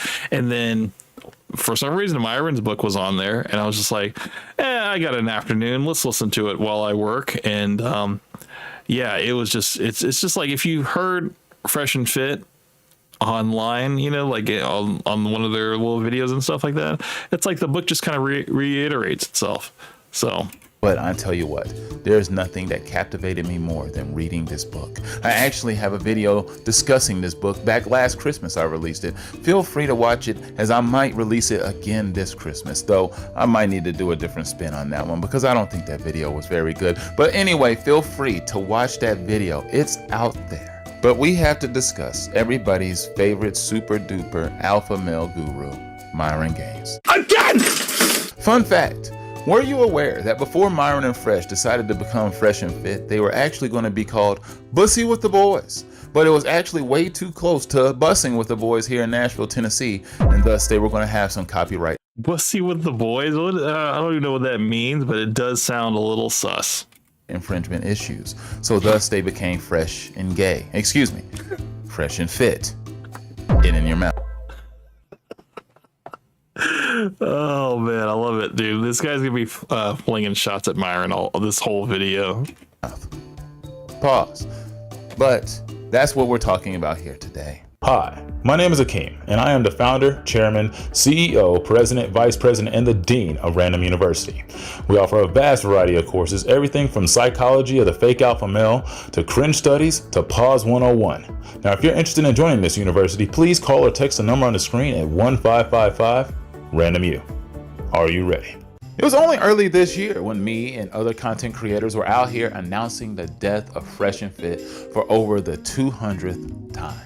Yeah, Fresh and Fit, they are quitting YouTube again for the second time. I don't know if you guys saw that video they put out, but yeah, they are basically going to move all of their content to Rumble, and they're only going to keep the Money Mondays on YouTube because that is the only thing that is pretty much safe and nobody watches. So they're going to put that on there, and everybody is supposed to go over to YouTube and go over to Rumble, and follow them and then support them on their Castle Club. And then I think there was the OSS group, that's Myron, and then you got the CEO network for Fresh. So if you guys want to know how to, give these scammers money, that's the places you join, basically. And just like Pete from Goof Troop, Kenny from South Park, or any ridiculous character you can think of from any never-ending soap opera, they never seem to die. They just never seem to go away. It's almost as if they caught a case of monkey nucleosis and they just will not perish. You cannot get rid of Fresh and Fit. Whatever it is, they never seem to go away. It's just like a very bad hemorrhoid. No matter how much cream you seem to go ahead and violate yourself with to put that thing away, it just keeps on flipping back out, and you got an itchy butthole, and you can't sit down on anything that's tough anymore. It's a big pain in the ass. I'm telling you, that's what Fresh and Fit is at this point in time. But later on, we came to the conclusion that, oh my goodness, Fresh and Fit is breaking up. This was big news. We had all came to the conclusion that Fresh had simply had enough. And we thought that they were going to break up, but it ended up being something else. They ended up dividing. They called it dividing and conquering. So Myron was going to do his own show called The Debrief, and Fresh was going to do his own podcast called The 305 Podcast. It was going to be on his Fresh Start channel. And Myron, kind of blew up because he was doing the college tours. He was doing the IRL debates out in Miami, and it was getting, a decent amount of views, if not the same amount of views that they got on the Fresh and Fit channel. Whereas Fresh on his channel was just kind of floundering, like nobody really cared. And they had to resort to botting the streams. You would see 30 people watching on YouTube, but then you'd have like 20 to 30K that was being, on screen. That was, they were saying that those were the numbers on YouTube and Rumble. And it was just like, it didn't make any sense because it would fluctuate to a point where it was like, dude, this is obviously botting. There's not that many people that care about what Fresh has to say. There's just no way. And they pushed it a little too far to where it was a little obvious. And Fresh got accused of it, and he tried to walk it back a little bit. But we all knew the deal, and it is what it is. He got sick and tired of Myron constantly cheating on him with other men. He got sick and tired of Myron always hanging out with other men, collaborating with other men. That's true.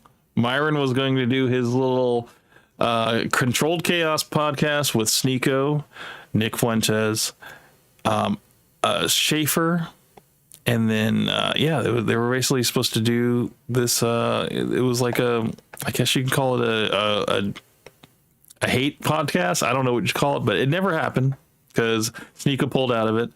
And then Myron continued to do other podcasts. He went on with Bradley Martin. He went on and did Jubilee. He went and did another one with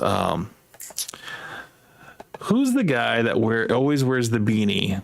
Tim Pool. He went on Tim Pool a couple times. And Fresh was basically just left there hanging like a dog waiting for his master. Other men, talking highly about other men in front of him. And so Fresh said, enough. Just like we're always mocking Myron for saying, again!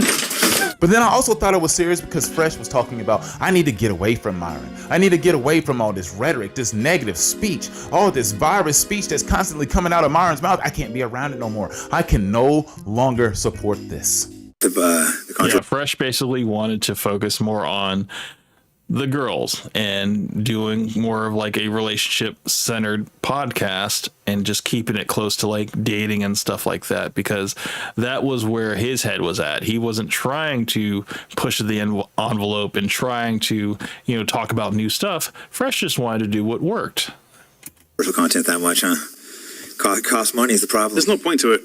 Cost money. I mean, Listen, I'm all for the truth, but like, reality speaking, once it gets shut down, no one cares. We're tired of the fucking toll policing. Make racism great again. Make bigotry great again. Make fun of bitches for being stupid. Call them bimbos. Call them because they fucking are. And we just want to call a spade a fucking spade.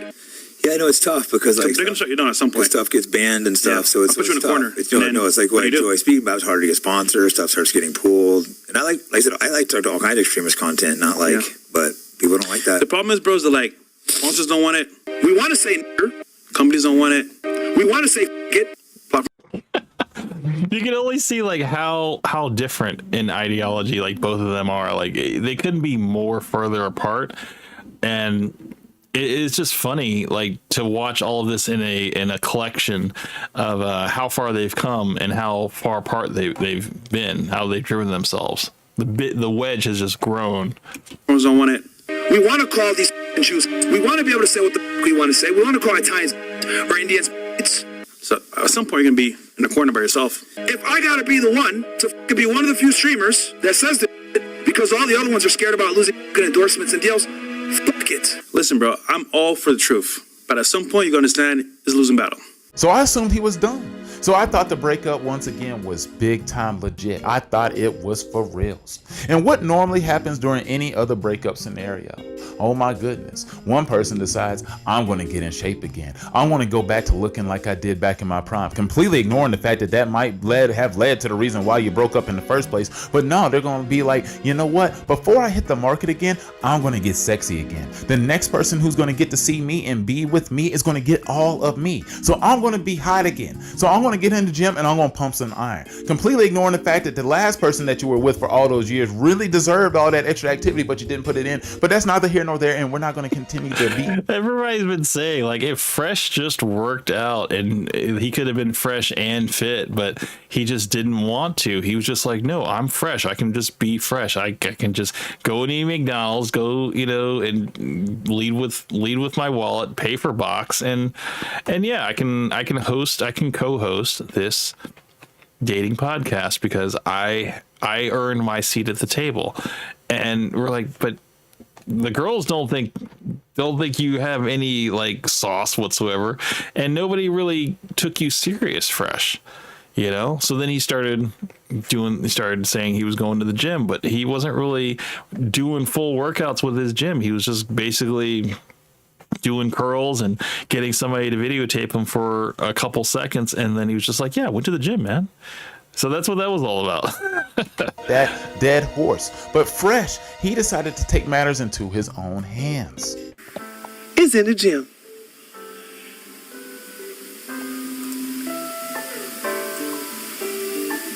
Every day moving in the right direction is key. Enjoying the journey and the struggle. And yeah, he would post these like 30-second videos of him just lifting weights, not doing actual like cardio, not doing any like resistance training, just curling and lifting weights. And yeah, it was funny because we were like, dude, we know what Fresh is doing. It's all an act. Walter getting his lift on, okay? Walter is in the gym. He lost weight. Now you got some bad form, but that's okay. Walter has lost weight. Walter is getting his lift on. Isn't that something? Hold on, there's another picture too. Hold on, it's another one. Walter ain't got no good. Yeah, but he still ate like trash. Like he was still eating McDonald's and all that stuff, and it wasn't. I mean, diet is like 80% of your whole workout stuff. Like, yeah, you can go to the gym and stuff, but if you're still eating like crap, dude, it doesn't matter.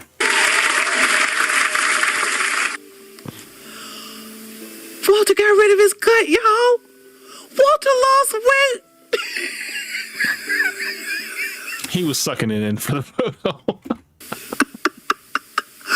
So clearly, I thought that this was dunsies. I thought he was finished. I thought Myron and Fresh were no longer going to be able to really be around each other. Because when Fresh decided that he needed to get away from Myron, he needed to spread his own wings and fail. Because his platform was absolutely shit. It was dog water. It was a very bad thing. When he decided to go out on his own and decide to do his own videos and collab with other people, it bombed. Because yeah, it was crazy because it was like 130,000 subscribers he had, and then he would have like 30 people watching. And I was like, dude, those are bots. Those aren't real people. I was skeptical about the 30 people that were watching. I was like, I don't think this is real. And yeah, it turned out that a lot of people were just like, no, dude, this is obviously botting. You Almighty decided, and he said it best. When Fresh starts speaking, he simply just sucks all the air out of a room. It's literally like if you're listening to Fresh, whenever he gets ready to speak, it's like, oh excuse me, we gotta let the special kid speak. I said that. I totally said that. It was like giving the slow kid the basketball and like, everybody stop, let him miss the shot, and then we can go back to playing the game. That was literally how I assessed the whole thing. Does it not feel like that? That's what it feels like when you let Fresh talk. It's like, oh my God, we got to go ahead and let them have their moment so they can feel included, so they don't feel left out by the others. You know what I'm saying? Like, make sure you acknowledge, make sure you give them eye contact, make sure you're really paying attention. Don't make them feel inferior, okay? That's what people are always trying to do around Fresh. And that's basically what his platform was, and that's why nobody watches. It's trash. It's Fresh. Dude, it's Fresh. So while Fresh was off doing his own thing, having his own adventure on his own journey and path, Myron got serious. When I said not like her and I didn't get to finish, when I say a serious girlfriend, I'm talking about I supported her. Yes. Now we're going to be talking about his relationship with Angie and how that went. And yeah, I think that now that the relationship is over, we can look back and see that Myron, he really made a lot of concessions for Angie, and a lot of the stuff that he stood for and a lot of the stuff that he preached, he broke a lot of those rules for her in terms of like what he was telling young guys. He was telling young guys to basically don't live with your girl, live with your boys, don't simp, don't leave with your wallet. But he was paying for everything. And he basically, he's like, don't have your girl online with, scantily clad pictures and stuff. Don't have her ass out. Don't have her in any bikini photos and stuff like that. And she had all that stuff. Don't let her go out, don't let her go out with her guy friends. Don't let her go out with don't have a girls' night out and stuff like that. Angie was doing all of that. So it was just like all of this stuff that he was telling young guys to do, and hold their women, to a certain standard. He wasn't even doing it. It just didn't make sense. And I think it had to do with the fact that Myron didn't have a serious relationship until he was 35. That was literally, everybody got to see it. And he basically backtracked, walked that back and said, no, I've obviously had other relationships, but Angie is the first girl that I actually really took care of and actually really did like everything right and stuff like that, which I'm like, dude, that's subjective too. The thing is, I think Angie was the first woman to accept his offer to be like his beard, because we obviously over here, we think that it's more about the look when it comes to Fresh and Fit rather than what is actually real. It's all about the image. And Angie was an image for Myron. She was basically a placeholder to kind of be there so that he could go on debates and say, yeah, I actually have a girlfriend. Yeah, actually, and she looks better than all of you guys. He said a lot of this stuff. And that's who Angie was. That was who she was to him. She wasn't like an actual relationship. She was just something that he could point to and be like, look, see, I can pull a girl. And that's what that was all about. Care of her. She was like a real main chick, right? Like a real girlfriend, not a girl like I was just like hooking up with. So yeah, Myron got serious. He found the one. He finally was ready to settle down, as we would all like to say. But Myron, he's always focused on his work, always focused on his task. So Myron was having issues with that relationship. I got a feeling I'm gonna have to bring up some old stuff very shortly. But Myron went some months without mentioning. I think we know what that old stuff is, and I think he's gonna have to. He's definitely gonna have to bring it up. Angie on his podcast. Apparently, a lot of his fans were getting deeply concerned. They were wondering, like, hey, is Myron no longer with the woman of his dreams, the woman of his lifetime, somebody who was deeply special to him? You know, this is sort of like when you're watching a TV sitcom and you see that couple get together. It's just like The Office when Jim and Pam finally got together. People were really rooting for it. And that's what the Fresh and Fit fans were doing with Myron. They're like, we really hope that him and Angie go all the way. Will he lock it up? Will he, jump the broom? And you know what? None of that ever happened, because just like in the middle of the night, it was over. And Myron decided, oh my God, I want to drop this news on people like it was no big deal. When I say that, like, these YouTube channels, like these reaction are scumbags and liars, guys, I hate to knock the wind out your sails. Me and Angie haven't been together for the most part of this year. Oh! Okay? Now, again, he's trying to say we haven't been together for the better part of this year. Okay? But if you haven't been with her for the better part of this year, why did you post this on May 13th? Solo cast tomorrow? Yeah, Angie won't be here, unfortunately. I wish she was here, but she's got to leave. So the reality is, if you haven't been together for the better part of this year, why do you let your audience believe that you are still together?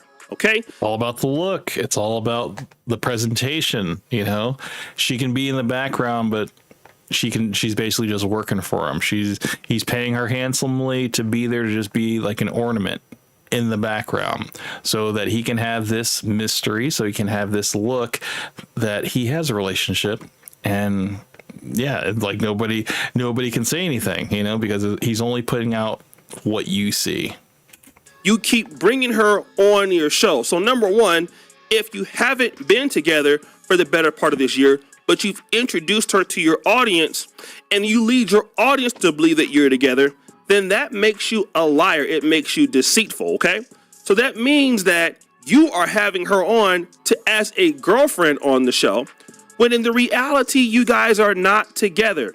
And if you are not together, why don't you come back and tell the people out there that, listen, me and Angie broke up, we're just friends. But no, we had to find out because you were lying. You didn't want to admit that Angie was no longer really interested in you. And you said we haven't been together for the better part of this year, but the better part of this year couldn't have been May 15th because we've only had 8 months. So that means May is like 5 months into the year. We're in August. So if you haven't been together for the better part of this year, you were definitely in New York City together on May 13th. But it was a big deal. This is something that I know hurt him, because he was something that he and then that's literally what I was talking about on the past live stream about the timeline not matching up. A lot of people they caught on to this as well. You can't say the better part of a year, because the better part of a year implies like 8 or 9 months. Like that would be the better part of a year. But this had already happened in May. So we were in August when he said this. So May, June, July, August. It's like, I don't know. It just didn't make sense, man. It's just like, no, you're trying to throw up smoke screens and then people that aren't really paying attention and stuff like that, which is not too hard. You don't have to be like a Fresh and Fit like guru to know any of this stuff. You just have to like just go off of what he says and look at the date of when he said it, and then you're like, well, that doesn't make sense. It was really easy, and it was just Myron was becoming desperate, because the whole image that he had created for himself was falling apart. And what can you do when that happens? You got to scramble and you got to try to pick up the pieces and you got to spin it in a way so that your audience doesn't think that you're a loser. That he needed to keep away from his fans. People that he always said he was going to keep it 100 with. People he said he was always going to give the truth to. Never hide anything, but yet he hid this. Some deep, dark secrets. Something that led to pain for him. And it's like, dude, Myron, we always knew that you were never going to be good with women. So, I mean, it's like, why are we even like shocked at this? Yeah, like, that whole 4 wives thing was like never going to happen. I know a lot of people thought, okay, Myron is a millionaire. He's got, he's got all this equipment, whatever. He has all these real estate properties, whatever. He's set and stuff. he's he could possibly reel in 4 wives and then literally just live out his dream and do exactly what he said he's going to do. When I'm like, dude, he can't even have a normal single relationship. Like, I don't think 4 wives is even in the picture. Like, I don't think that Myron has the patience to even deal with one woman rather than 4. Nobody was shocked that you broke up with Angie. It was only a matter of time. Like I said, bringing up old stuff. The reason why I had to bring up old stuff is because no. I'm going to wait on that, because there's a bigger point to talk about right here and right now. And that is the fact that, once again, remember, Myron is the guru. Myron is the super duper alpha male that we're all trying to look up to and aspire to be. He is the one. He's the thought leader of that entire community. He's not serious when he says that. I just think it's so funny that I completely get him saying that Myron is the person that we're all looking up to. We're all aspiring to be just like Myron. I just think it's so funny because that is what Myron wants. Myron wants a whole legion of young men to look up to him and follow in his footsteps, follow in his teachings and stuff. And Myron is just he's the wrong horse, man. It really is. I laugh because, like, I remember doing a YouTube short about Fresh and Fit and saying about people are wondering, like, how is Fresh and Fit a scam and stuff. And he's like, well, you guys don't understand anything about making money, so yeah, you guys got to pay the CU network, you got to pay to be in the Castle Club and stuff, and then they're going to teach you about how to be successful with women and stuff. Like, I just remember going on that whole little rant. I thought it was so funny because it was all satire, but to anybody that had already fallen for it, they're like, yeah, like they would have been like, yeah, dude, you're speaking facts. I'm like, nah, dude, I'm really just blowing smoke up you guys' asses. It's just funny. He's the one that they listen to on that platform, and not Fresh and not Stuttering Chris. It's nobody else that they listen to. They don't like to listen to Fat Mo unless he's dancing on a dance floor, looking like a dancing panda. That is the only thing that they're looking for. Oh God, I'm just getting flashbacks of the ferry boat cruise, the Fresh and Fit ferry boat cruise, the one that cost like $4,000. The network opportunity to the men, and then the OnlyFans cruise to the women. It just ended up being a bunch of dudes standing around Big Mo, sweaty ass, freaking dancing and shucking and jiving, and yeah, it was just really funny. That most of them are trash pandas altogether, it is a whole mess. Sly Cooper's all over the place, but that's a completely different issue. But really, the whole point is people love to listen to Myron and take his advice, especially when it came to women. The whole dating, the whole smashing the 50 women before you take one serious, the whole making women get rid of their Instagram, the making sure that you chain them to the kitchen, the whole repressing all their rights, making sure they don't vote. All of that was Myron, and that had a whole community of men really beating their meat for Myron. So when they were celebrating this relationship, it's so true, man. People were just like, they were really hanging on every word that Myron was saying, and they're like, yeah, like I really want that type of relationship. And it was just so laughable. I'm like, dude, you're never gonna get it. You have no idea that Myron is setting these parameters to keep you single. Like, you're gonna push away every female you come in contact with if you repeat anything that Myron says, because it's obviously Myron lives in this weird Miami bubble where there's a lot of gold diggers, and there are women that are just they don't care. They don't care about traditional relationships, and yeah, it's unfortunate that Myron is in Miami, because if he was anywhere else, man, all of his rhetoric and bullshit would just fall flat on its face. And then he didn't say anything about the end. Once again, like I said, it was painful. It really hurt them, and they needed closure. But surely the person who is the super duper alpha male would never be cheated on, because you have everything all these men aspire to be. You got a swole up top, even though you're kind of built like an ice cream because you got them toothpick legs. You are an alpha male. You're tanned. You know what I'm saying? Like, you speak up for others. You defend your friends, even though they're Geppettos. You do everything that you possibly can to keep. Talking about Zerka there. up for crimes that other people that are on your friend list have actually done, but it's just to make sure that you keep the friendship going, because that's how loyal you are. You allow white supremacists to actually call you a sand Negro to your face, and I meant the other one with the harsh ER. I mean, you allow some really bad things because you stand on principle, right? Well, guess what, man? How could you be cheated on? Well, that obviously has got to be some type of conspiracy, except for obviously people did the homework. And so we have to. We're gonna Reddit to the rescue, man. The Reddit, man, the length or girth, man, they were all over that. Rollerblade Rico became a household name within a matter of minutes, dude. To watch how this saga unfolded. The big relationship expert finally has a girlfriend. Now, Jose, let's see how it's going for him. Oh, man. 5:13. Amaru goes to New York to cover the Diddy trial. He praises Angie, says she's the best woman ever. Everything looks fine as of now. Oh, God. I feel like this is about to get worse. Sounds like a RPG. Thank you, Angie. She's been great, guys. Truly one of the best ladies ever. Best women. Instead of staying with Amaru in New York City, Angie decides to go to a rollerblade event in Orlando, which this is all stuff we've covered before. This is all review. Solo cast tomorrow? Yeah, Angie won't be here, unfortunately. I wish she was here, but she's got to leave. Oh, and then this is the post that Angie posted about the rollerblade event. It says, "Attention, Orlando, get ready. Festival of the Year on Wheels is coming, and you can't miss it. Come by bike, roller skates, then skateboard, and whatever you like. The important thing is that you live this weekend full of magic, music, incredible routes, and pure positive energy. Plus, with your participation, you will be supporting women fighting against breast cancer. We roll with purpose and a whole lot of flow.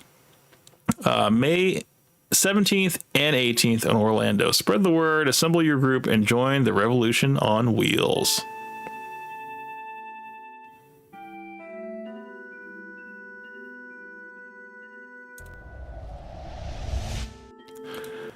Okay, so then you have Orlando Getaway with, and then you see a couple emojis, there's a couple hearts, whatever. This is basically the team of people that she's assembled here. So this could be looked at as friendly because these hearts are different colors. You got green, pink, orange, black. So yeah.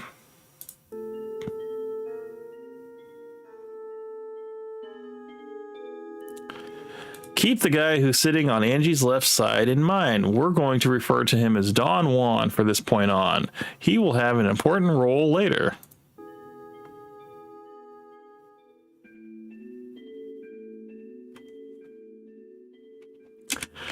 All right, 6:13. Amaru says he never leaves the house, but he has no social life, but Angie is very understanding and supportive.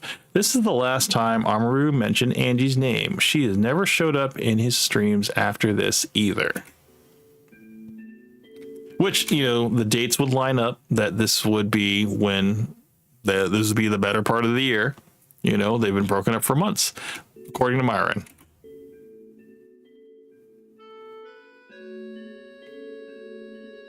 I take that seriously, guys, and I've given up my social life to do so. I've been sitting inside. The only time I go outside, you guys want to know the truth? The painful truth? I only really go outside when I do the fucking debates, man. The angle change, dude, is so fucking funny to me, man. I'll never get over it. Like, when he switches angles just to say that he doesn't go outside is fucking hilarious to me. If I'm be honest with y'all niggas, bro, like, yo, I literally only go outside to do the debates. I barely leave my building. Because you guys know me, I'll work, bro. I'll give up my social life. I don't give a fuck. You know? Angie's very understanding. She takes Frank whenever I need him. She helps me with groceries and shit. So Angie's very understanding. I haven't seen her in a bit. I'm not going to lie to you guys. She actually came by real quick when I was doing the table shit. Oh, 6:24. Amaru admits that his relationship and social life are cooked. When do you have time for a relationship? You know, as of recently, man, it's been tough, bro. I'm not gonna lie, man. It's been tough as of recently, especially the past year. Most of the people that I know that are very successful, they don't focus on the relationship as much as they focus on what they feel like is necessary for them to do to win. Oh yeah, I'd be lying to you if I told you that my relationship was awesome and I was like, no man, like my social life, I had 100% transparent, gone, cooked, finito. I'm streaming all day, and then when I'm not streaming, I'm researching, reading the news and stuff like that, and then make sure I have a topic. So yeah, my social life is absolutely suffered as a part of this. Like I'm not gonna lie and say, oh, I got it great. No, hell no, man, it's fucking cooked. 627. Amaru gets asked 3 different times about his relationship status. He refuses to answer all 3 times. I remember this.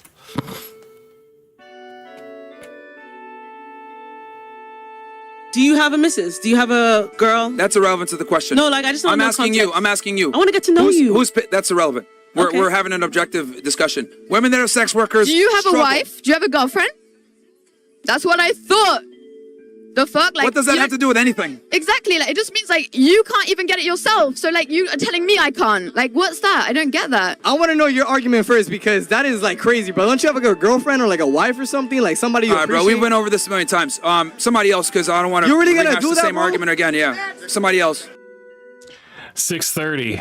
Amaru says he's single and then clarifies himself a minute later. I remember this. He also had Sneeko on stream with this one, and Sneeko, he made a look at him because he's just like, what do you mean single? Where's Angie? I remember that. And I'm telling you guys, this is a single guy. Like, I even know at some point, I'm like, damn, I need a family, nigga. Like, bro, I'm even telling you this as a single guy. Anyone that's sitting there saying, oh, I prefer friends and close friends and career, get the fuck up out of here, bro. Everybody wants a family. Even the most career-oriented niggas want a family, bro. Damn, dude. Like, he's basically saying, like, he's that kind of guy that focuses on his work. And he doesn't do anything. He doesn't even go outside. He just stays inside and streams all day. Guys, when I say single, I mean not married. Fucking retards. Holy shit, bro. All right, so 804. Amaru gets asked about Angie. He deflects once again. This one's on the girls' show. I remember this. Ooh, Myron, who's Angie? You know what, man? This is crazy, bro. Well, What did Angie say? This is I said, Myron, are you still with Angie? Oh. This is absolutely nuts that women don't. So Angie hasn't been around him in months. He dodges every question about her. He never even mentions her anymore. He makes weird statements about his relationship status. Is it already over? ? This is funny. It's so obvious, you know? Let's see what Angie was up to during all of this time. Remember, when she left Amaru in New York City for the rollerblade event in Orlando, well, she didn't just wait, hold on, I didn't read that fast enough. What did they say? Okay, it's already over. Let's see what she said here. I should have paused it. Yeah, so let's see what Angie was up to during all of this time. Remember, when she left Amaru in New York City for the rollerblade event in Orlando, well, she didn't go there to just rollerblade. Yeah, she was with Mr. Rollerblade Rico.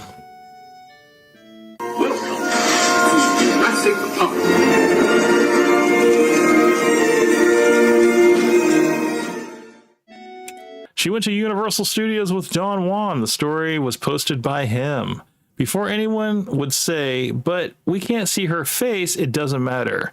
The girl has the exact same hairstyle as her, and we know for a fact that she was in Orlando during this time period. It's 99% sure that it was her. And you know, that's kind of the thing I was talking about earlier, was that Rollerblade Rico does not have any allegiance to Myron, so he has no problem posting this about her.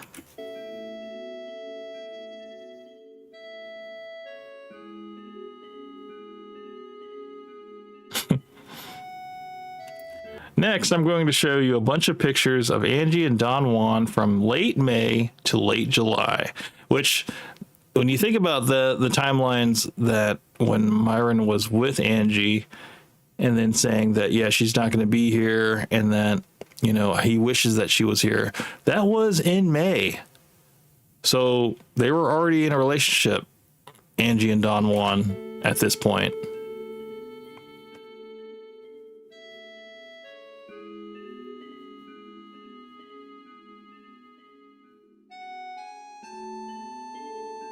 this stuff is like beginning of June 6th, June 19th,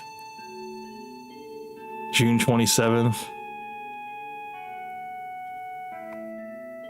XO Charles, welcome to the stream, sir.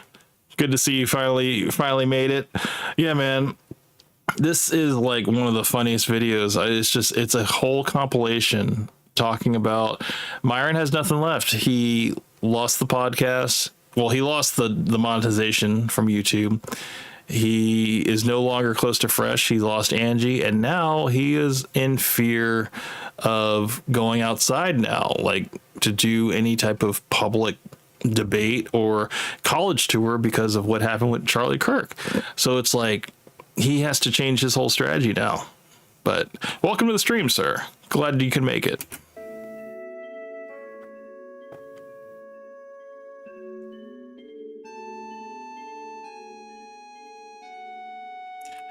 So it says, you can already start to see a pattern here. They're constantly at each other's ass. They always sit next to each other for dinner. They have a shared hobby, etc. They're together a lot. Meanwhile, Amaru is sitting at home, streaming and raging at women on Twitter all day long, which, you know, is a pretty sad existence when you think about it. You know, he just didn't want to pay her any attention. On the next picture, you're going to see Don Juan having a workout. Now, next to him working out isn't the relevant part. It's the location and the date of his workout that are important. Pay attention to those details. We're about to have some crossover here, I can already tell. So the date is July 1st, 2025.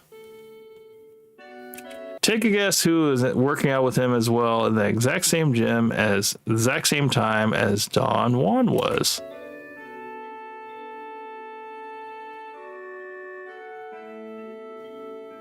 Yep, there's Angie, July 1st, 2025.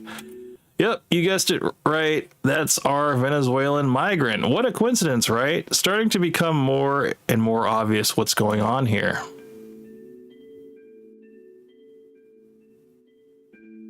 And now, it's time for the final puzzle piece. I think this is the holding hands thing. Yeah.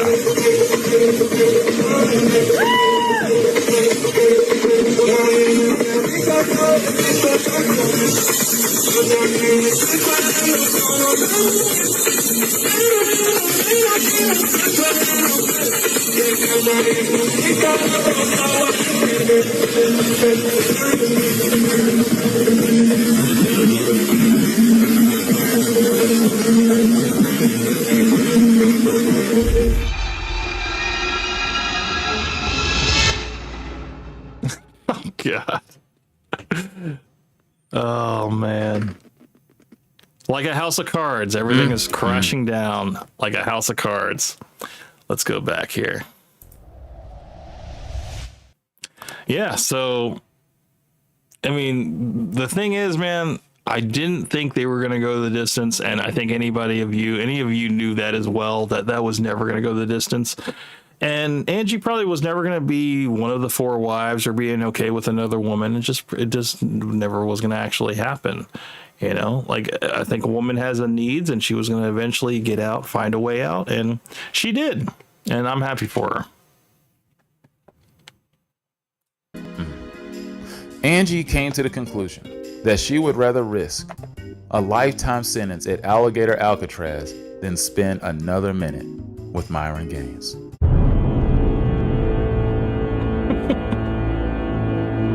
That's pain. That's true pain. I know that has to hurt, Myron. I know that hurts deep down, especially considering it was something that I know you cried yourself to sleep at night. Well, his credibility now is kind of on the line now. It's like nobody can take relationship advice from Myron because he can't hold on to a relationship. He really has no relationship to speak of. So all someone has to do when they go on Fresh and Fit is be like, well, what do you have to give for advice in terms of like a meaningful relationship, something that is leading towards marriage and stuff like that. You can't give any type of advice on that because you've never had anything like that, not even remotely close to that. So this legion of followers that you have that want to have better lives, that want to, be better men and stuff. It's like, how do we be better men if we completely just don't focus on what makes life worth living? It just seems like, well, don't have your sole focus on basically, trying to get into like a marriage. First of all, don't get married. That's going to be something Myron's going to say. But he's also going to say, he's like, you got to spin plates. You got to have a bunch of women, But it's just like, I don't know, man. I think more women you have, the more issues you have. You invite into your life, the more chaos that you invite into your life. And I think, if anything, a lot of men, they value their peace. So if they can consolidate on one woman and find one woman that treats them good, then yeah, they can find their peace in that. But they don't need to have multiple headaches. It's okay. It's okay. One of my best friends, when he broke up with his chick in high school, I mean, it was painful. Like, you thought they were going to tie the knot one day. Like, they were going to go all the way, the full 70, like old school style, when people literally met each other basically from birth and they died with each other. Like, at the end, when one died, they just both died because the other one said, I'm not going to live another day without you. That kind of love is what I thought was going on. And when they broke up, he sat there and lied on my floor for so long that I thought he literally was going to just die there and wither away. Like, he didn't move for days. I'm surprised that he actually lived as long as he did. Like, I'd pass him some water and he would take a sip every now and then. But I mean, it was truly pathetic. It was some weenie shit. But it's okay. He grew on and he moved past that. Others don't always make it past that. People like Myron, a person who's waited all the way till he was damn near 40 years old to have his first girlfriend. I'm concerned. I'm concerned that he's hiding these demons deep down. That I will tell Myron, it gets easier. Okay, after you get that first like major relationship out, it gets a lot easier to kind of like know that, okay, I'm gonna make better decisions next time.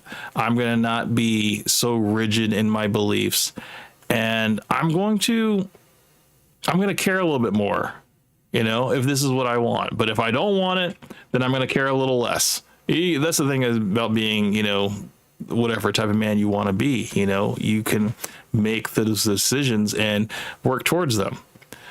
And it's kind of tough well, it's not tough. For me, it's not tough to understand what Myron is probably going to do next. He's probably going to stay single. He's probably not going to want to have another public relationship again because of how bad this one turned out. So he's going to probably just avoid it altogether. Deep down, he's really hurting to a place that he might be considering some things that other people need to look out for. You know what I'm saying? But none of this is shocking. It's not shocking because I have to bring up this edit once again. And I'm sorry, if you've already seen it, you can skip past it. But I feel like everything in this is so relevant to clearly why it was never going to work for Myron in any. We already know what this is building to, man. We already know, but let's just go ahead and hear him out. A woman. You had a girlfriend prior to Angie? Not really. Because you've never had a girlfriend in your life until you dated a foreign girl. Not like, yeah. Case closed. No. So Myron will say that he got cut off in this conversation and that he didn't get a chance to finish. I've heard on his podcast saying that, yeah, when he asked him if he ever had a girlfriend and stuff like that, Myron will say, of course I've had other girlfriends, but Angie was the first one that I actually did everything right in terms of taking care of her fully, but honestly, I don't think any of that's true. I think what is true is what he admitted right here to Casey Redbeard, that he hasn't had a relationship and a first relationship until 35. Closed. You never had a girlfriend or a serious relationship until you met a foreigner. Female attraction, guys, doesn't make sense. That was another t-shirt design.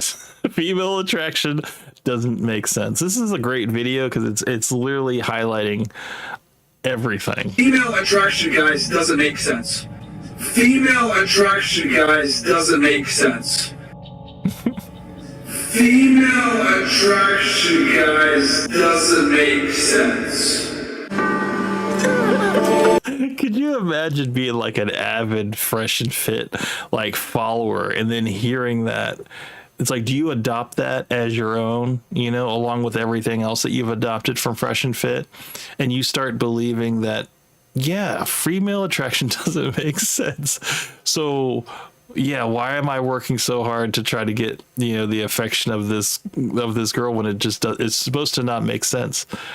It's just really, really funny.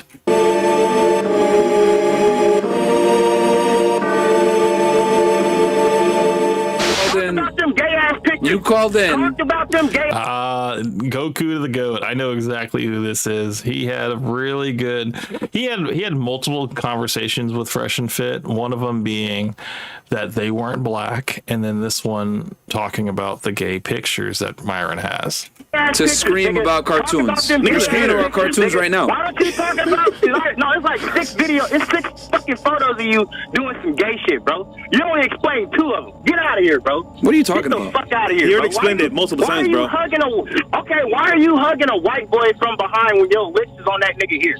Why are you letting a white boy kiss you? Look at Myron's eyebrows right now. He's in denial.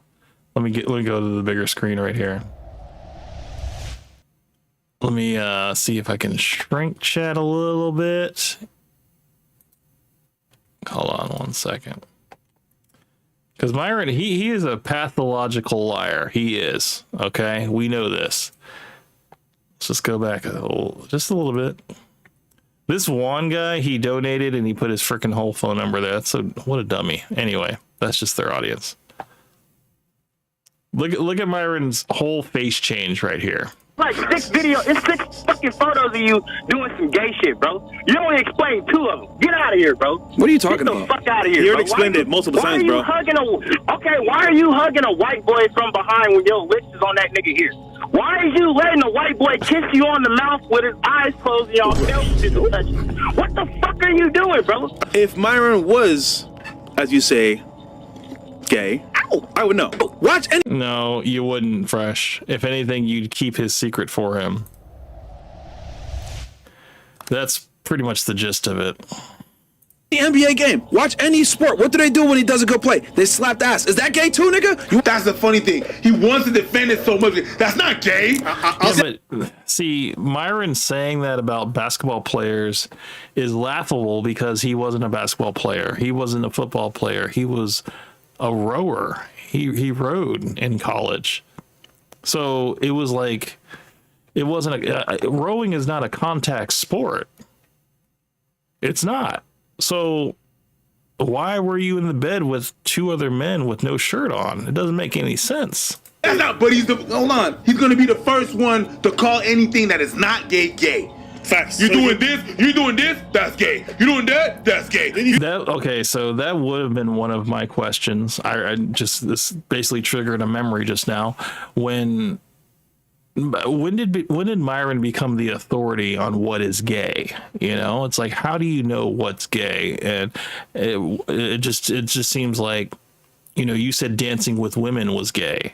You know, the fact that was something that Abba and Preach did. They, you know, Abba, he knew how to salsa dance, and he's like, oh yeah, that's obviously gay. And, you know, Preach was also a professional dancer as well. And he's like, that's gay. But it just seems that it was all projection. It was all projection from Myron. You was gay for dancing? It doesn't matter. And that's the problem that I have. Yeah. Like, I don't care that you look whatever. You guys are scared about that. Yeah. Problem is, you're going to name, oh boy, you're going to chill with girls? That's gay. You're the one that's naming anything on the calendar that's gay, anything on the fucking, on earth that is not gay that is gay. And then when people are calling you out on shit that actually looks sus, you're like, no. It's because you're scared, but who gives a fuck if you actually really know who you are? Yeah. And what you're about. I don't want to sound like an asshole, man, but I don't do shit for the express pleasure of women, man. It's a waste of time. It's way more important. Oh, dude, this is about to be a rapid fire sus compilation of Myron Gaines, dude. You guys buckle up. This is gonna be so good. To protect her than to please her. Who gives a fuck about a woman's orgasm? It's useless. Right. Sorry. Wait a minute. You said who gives a have a woman ever had an orgasm with you when you was having sex? Do you know how that feels for you? Yeah, but I don't. And, like, I'm not like in there like trying to like make it happen. I just like do it. If it happens, awesome. If it don't, like, all right, well. So that's why you're ever like. As a person that hates carpet munching so bad, he actually remembers the last time it happened. Licking your dirty fucking vagina, you stupid bitch. I don't care if you're my wife. No, it's fucking disgusting. Last time I had boxers. Is this a Muslim thing? Nah, this Do you know other brothers that do that? I just can't do it. The last time I had boxers, I remember it was like May 15th of 2013. He remember the day. Trauma. That's the only thing that reeks of is trauma. You don't remember something like that and look at it as a bad experience unless it was traumatic. It was almost. Yeah, I mean, the thing is, if you have some bad cooch, whatever, and it just ruins it for future cooch, it's like it shouldn't. You know, it's not like if you eat like bad cheesecake and you're like, oh, I'm just never going to eat cheesecake again. No, it's like they come in all shapes and sizes, smells and varieties. And that's to have like such a hardcore stance on like, oh, I'm never doing that again. But I remember the traumatic event. It's just another breadcrumb, you know, to really kind of be evidence that Myron is he's very sus. As if he was gangbanged by Dwight Howard. Yeah, like 11 years ago, bro. Oh my god. Never again. Disgusting. And again, as the man, you don't go to the gym, make this money, become successful to put your head in between a woman's legs. Fuck that. You're the man. You're the leader. You're the superior. I'm the supreme leader. Something that you'll never forget, a true once-in-a-lifetime event. Something that will completely reshape the course of time and your future in the way you think about things. Just think about that one meme.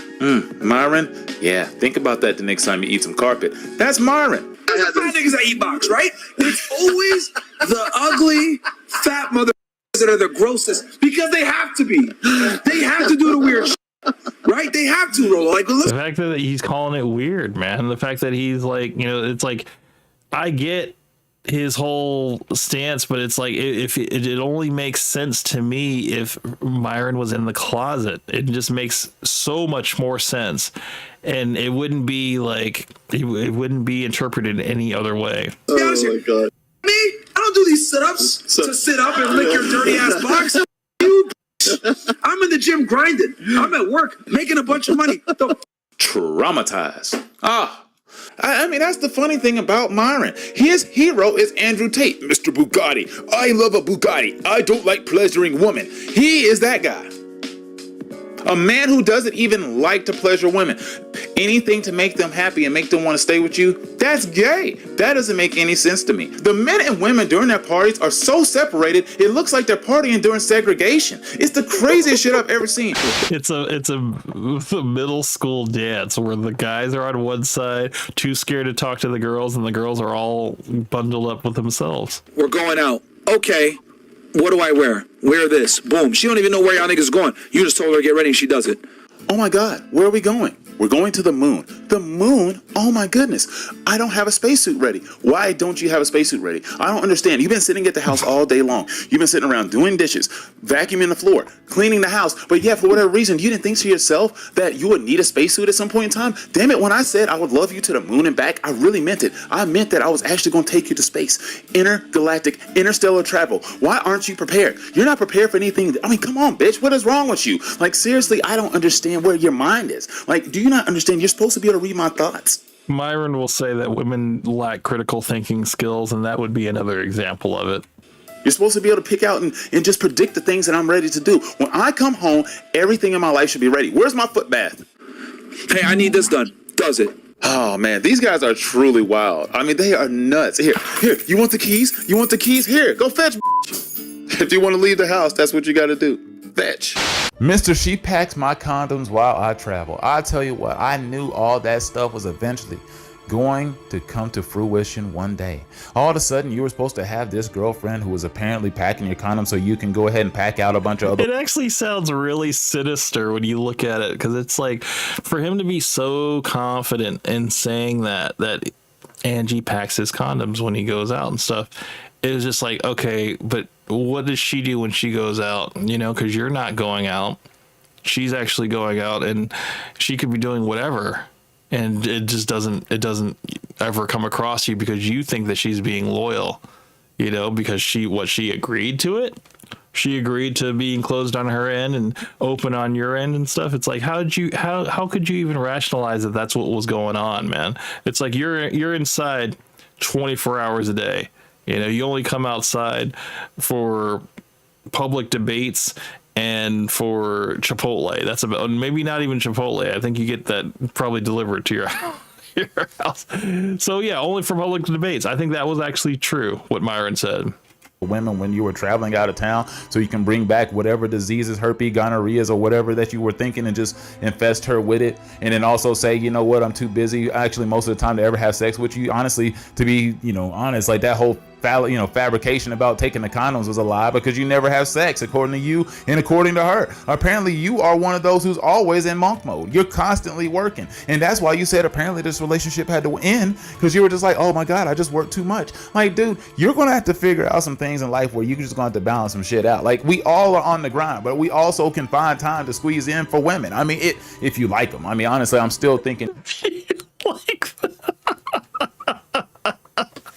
it's like it's the biggest catalyst, man. It's like, but if Myron has like no desire to be with women and stuff, there's no like fighting it. There's no like trying to say, okay, you got to devote time to it. It's like, you know, he's going to be like, no, you need to stay on your grind, and women will be a byproduct of your success. But you're like, but what if you don't, Myron? It's like, I think it's quite obvious that you don't like women. You know, so you're going to always be on your grind. You're going to always, you know, you're going to stay on this grind because you're not going to have the distraction of a woman. You're into the other Vaseline cheeks, but if we're talking about women, there's still time to fit them in. You just need to make up that time. You can still grind, do the other things, have your purpose, and still be, you know, Myron Gaines if you really want to, or Amra Fudd, or whatever person or identity you choose to be, without having to just throw away love altogether. I mean, damn, and it's okay to fall in love. It's fine. It's all right. But no, Myron has said that he could never love a woman. That happened on the grilling episode.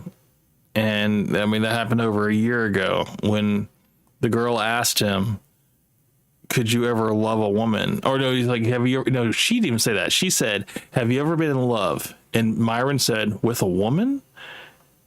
Which I was like, that's another breadcrumb right there. Then he said, I could never love a woman. He's like, I could have love for a woman, but I could never love a woman. So that just that's kind of like another thing that's just kind of out there that you could interpret it as, yeah, he could never love a woman because he's just not attracted to them. You don't need to cry on stream. I don't recommend that. Like, I mean, luckily, I think you have held away from that. But still, you know, make sure, you know, I want you to have some dignity at the end of the day. I do. I mean, a little bit.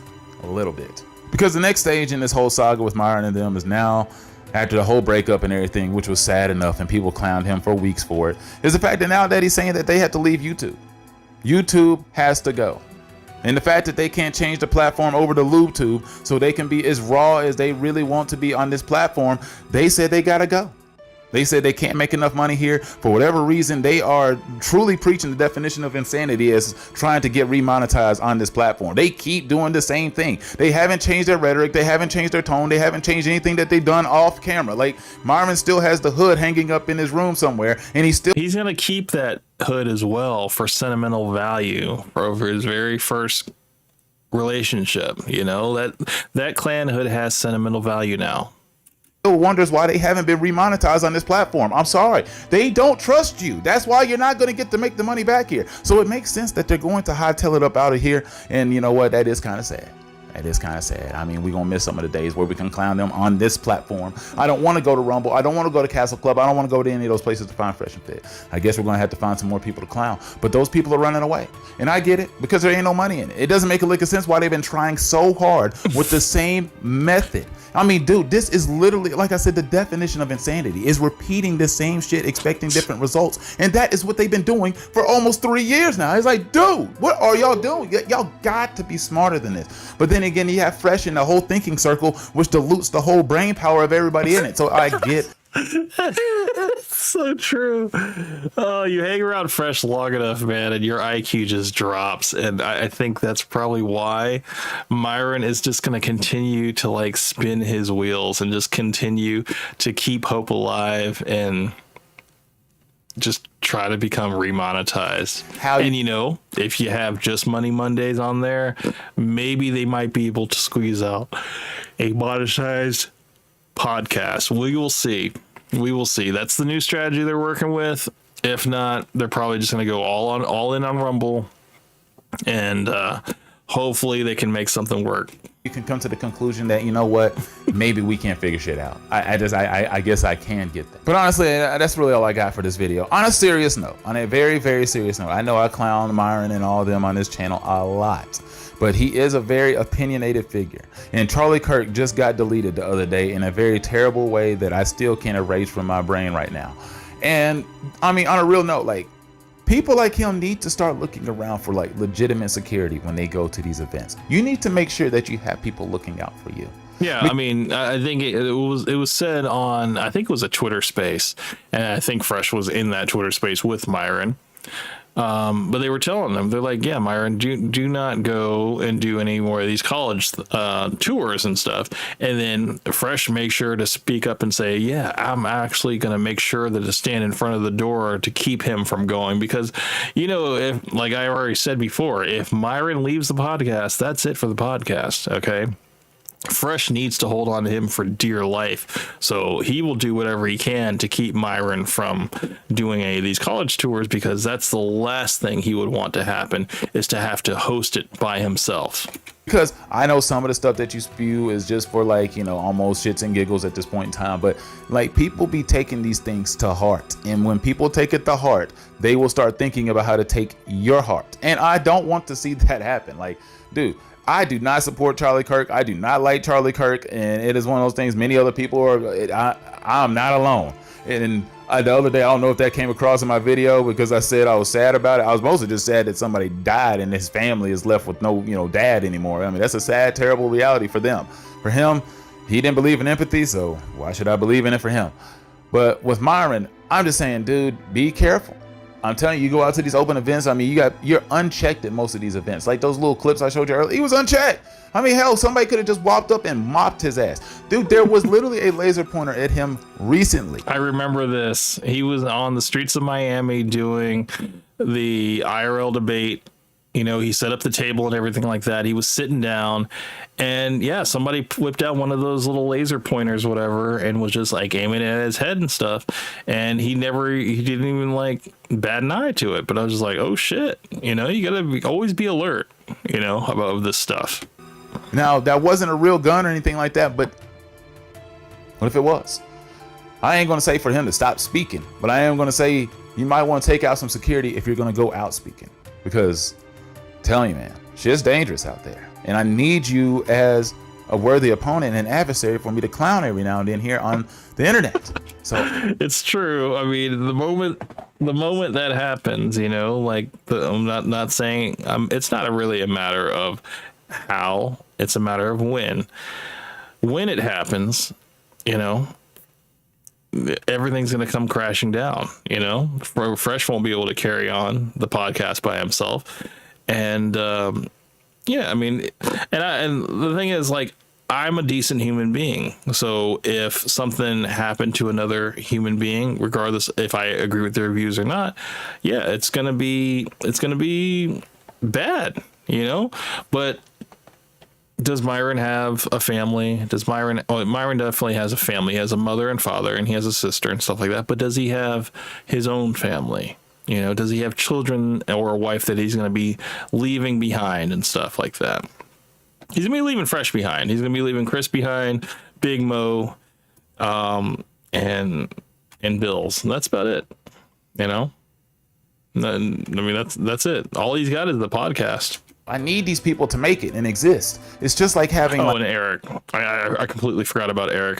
he has Eric as well. Like, you have to have compelling villains. It's like having a Joker around. You don't want the Joker to die. You want the Joker to stick around so we can have more episodes, so we can have more battles. That's why the Joker didn't. It's a funny way to look at it, man. It's like you want to keep your enemies around so you can continue to clown them. It's true. I mean, I would not want anything bad to happen to Myron or Fresh, because that would mean that the fun would come to an end and we would have to clown somebody else. I want to kill Batman. It's the same thing, vice versa. It's why Goku lets everybody go. We got to fight again. I mean, damn, dude. I mean, it's to a point where it's just like sick, but either way. See you soon. Oh man, shout out to Random University for another funny ass fucking video, dude. It's so funny. That was like one of the videos that I'd seen earlier, and I was like, dude, I gotta talk about this. It's so good. Is there anything else? I want to see. Let's see, because I don't know if there's anything that you guys would like me to talk about, but those were like the major ones. It says there's comedy. I see this one by Think About This. It's a Fresh video. It says comedy. Tommy Sotomayor and Fresh cook. I'm doing well. Should Charlie Kirk haters get fired from their jobs? Exactly. Let's see. Cultivate invited me to come in here, and I said, well, let me see what they're talking about. I know I'm supposed to be talking. Hold on, let's start over. It says, should Charlie Kirk's death reactions get people fired? Part 2. You got Fresh, Myron, Skittles, Tommy Sotomayor, and then a bunch of randoms here. Let's see what they have to say to this. This isn't that long. Should be enough to close out the stream with. Let's just see. We might lose a couple brain cells with this one because Fresh is in it, but let's see. I'm doing well. See you guys talking about Charlie Kirk. Wanted to see exactly. Cultivate invited me to come in here, and I said, well, let me see what they're talking about. I know I'm supposed to be talking about kind of this idea of when I went to the barbershop today. They were saying he deserved it and he's racist. And I see that Cultivating posted where he said black women do not have the brain processing power to be taken seriously. You have to go steal a white person's slot. Damn. So okay. Thank you very much for explaining exactly where you live in a racist place that you don't like white people. Got you. Next. Yeah, I don't know why he said just black women when it's like black women and black men. Wait. All women in general. What the hell is this? All women. Like I said, this was not a racial thing. It was white on white. So what the fuck are these black people keep goddamn? Oh well, cry me a river. What the fuck, dude? Settle down there, all right, Major Tom. Settle down there. What? Dude, so I have no idea what the hell just happened. We don't either. I might be too sober for this one. Yeah, dude, homeboy's been drinking since noon. It's not about drinking. It's it's not about white or black, man. It's like, hold on. Real quick. All I did was read. One sec, folks. I have no idea why people keep mute your mic, Major Tom. Yo, so Tommy, the question was, someone that's an employee has comments about Charlie Kirk, right? Charlie Kirk obviously said some things people didn't like, and they got upset. And he passed away recently, as you know. And basically, as an employer, if someone's saying, "Hey, well, he deserved it," he definitely deserved to go away. As an employer, what would your take be on that? Would you keep them hired in your company? Okay, and why? Well, that's because you're racist. Hey, everyone knows that. dude, Tom, shut the fuck up, man. You need to shut the fuck up, man. He asked somebody that ain't drunk. But I would fire them, and I would tell you why. Because in America, what we have to do is have a situation where we don't believe that people can have their lives destroyed because their opinion is different. So what this man is saying is this person deserved to die. And when you do that, you're encouraging other people who are like Major Tom or people who have no life to want to do something. What the fuck are you talking about? Shut the fuck up. Keep my name. To make them feel important. What they'll do is go and do something like that because they can't achieve anything else. This is the greatest thing that's ever been achieved in this guy's life. Do you understand that before this day, Charlie Kirk was on the trajectory to be probably a senator, governor, and maybe even run for president. But the guy who shot him, well, he wasn't. Now look at them. Their names will be synonymous. Yeah, it's fucked up. Yeah, people definitely recognize the shooter. They'll remember the shooter. And yeah, I mean, that's literally how it always goes, you know? John Wilkes Booth with Abraham Lincoln and, you know, freaking what's his face? Lee Harvey Oswald with JFK. And I mean, it's always in history. Everybody always remembers the shooter. Tommy, hate Tommy, never comes from above, bro. Tommy, so I had the same sentiment because once one person is allowed to do this and successfully get, I don't know, some type of like fame or actual recognition, it's a pattern. Dude, think about it.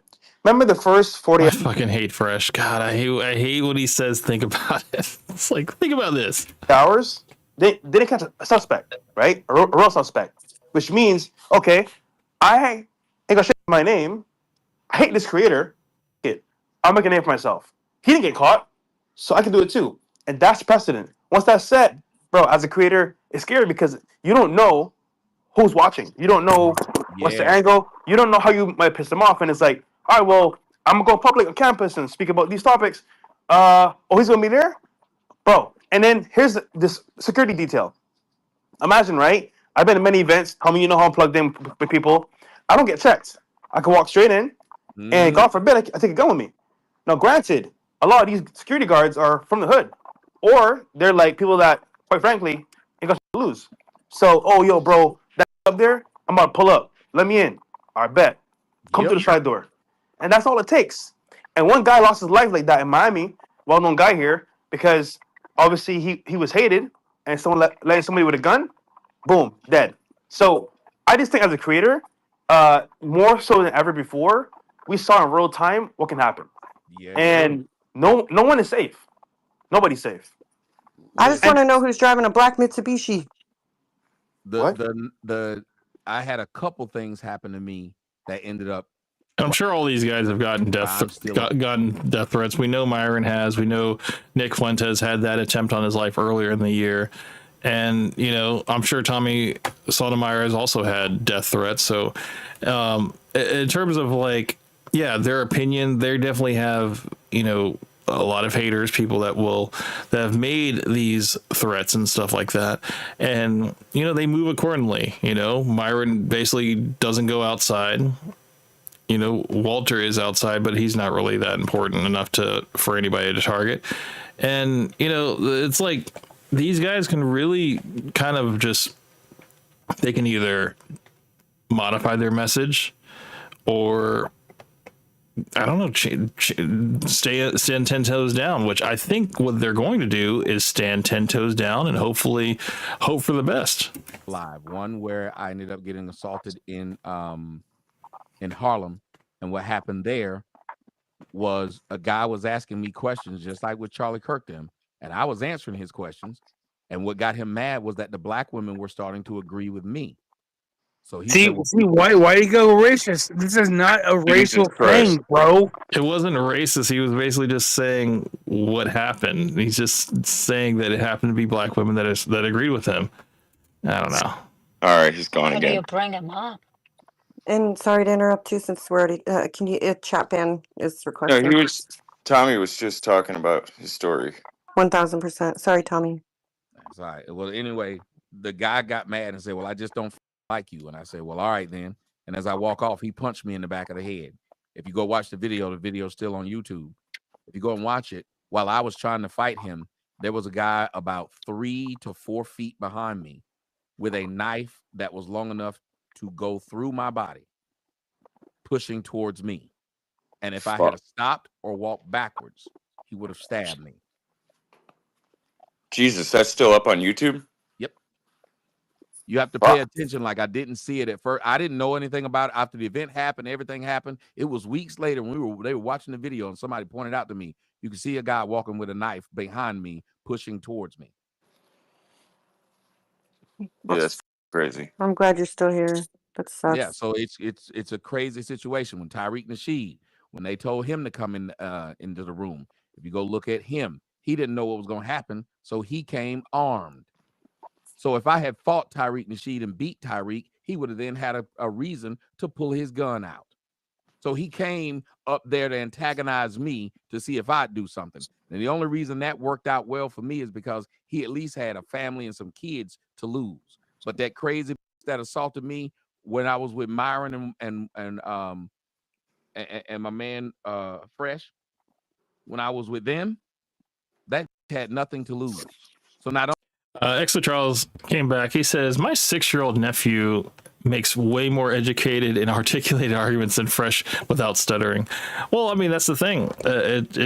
He cannot tell a story without going to his common, like, filler words, for example, stuff like that. And then he will just completely suck the air out of the room. Jew Almighty completely summed up Walter when he's telling a story, and it's just takes so long to get through. I'm just like, shut up. That's why it's always like nails on a chalkboard listening to Fresh. Always. She assaulted me, but afterwards continued to lie and tell people all kinds of stupid stories, hoping that she would become famous. Oh yeah, that was on the pod, right? Yeah, she spent a year trying to become famous off of what she did. Yeah, she clearly was standing over you, yelling at you and hit you and shit. So you got to think about it. I got lucky because, I guess I didn't piss off a white person enough. One thing is black people can only shoot you up close, and they'll probably miss. They'll shoot everybody else around you.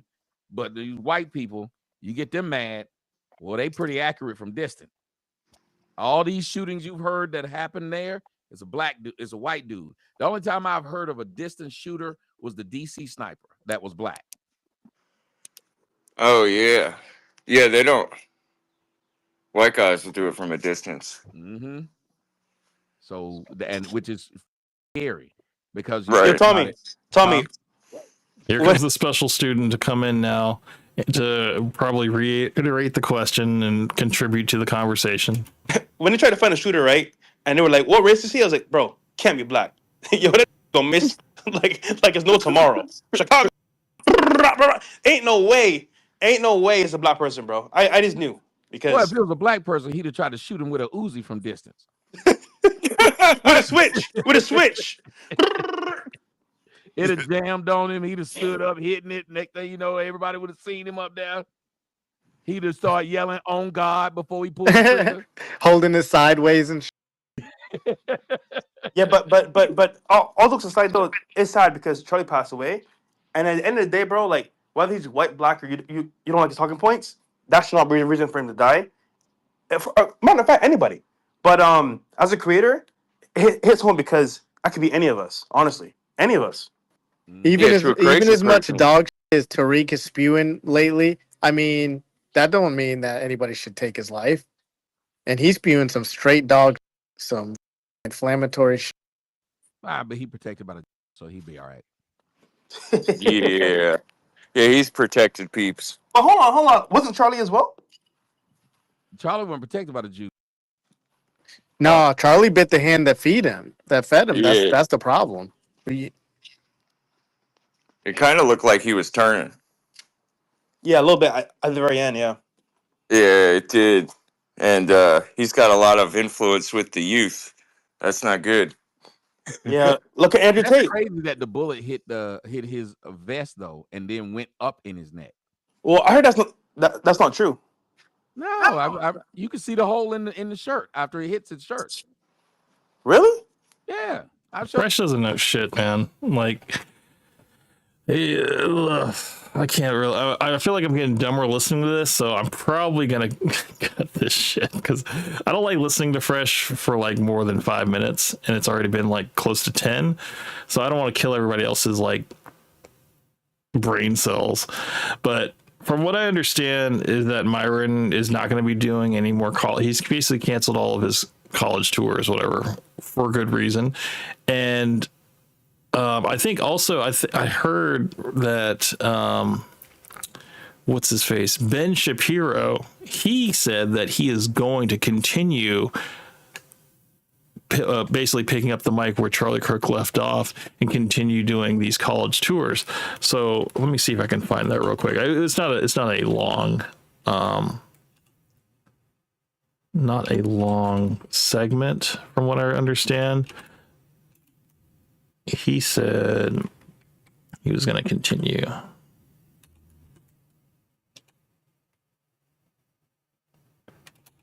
Let's see if I can find it. Just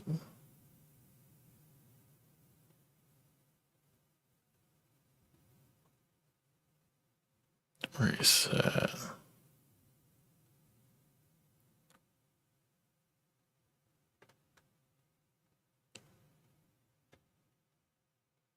No, where was it?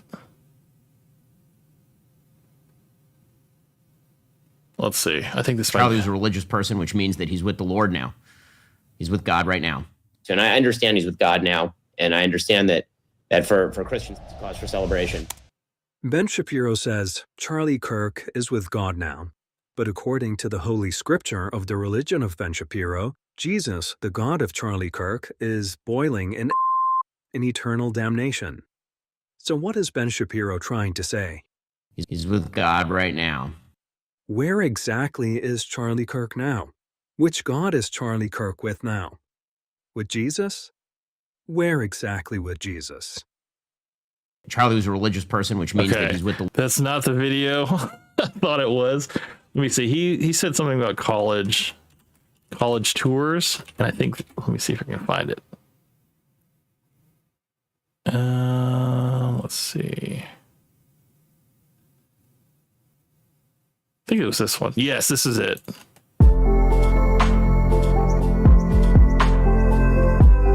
Maybe. Hold on. No.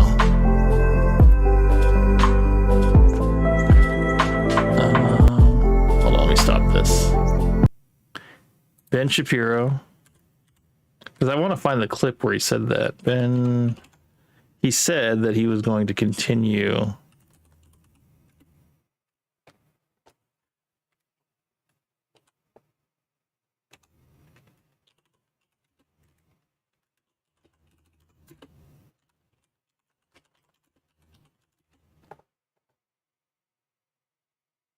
That's a short. That's not it.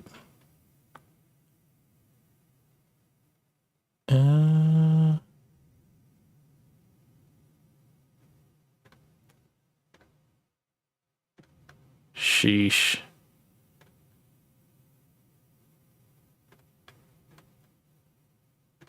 Yeah, I don't know. I don't know, man. I don't know. I don't know where he said that though. That video basically that we just watched, it said that he was going to carry on Charlie Kirk's bloodstained mic. I think that's what he said.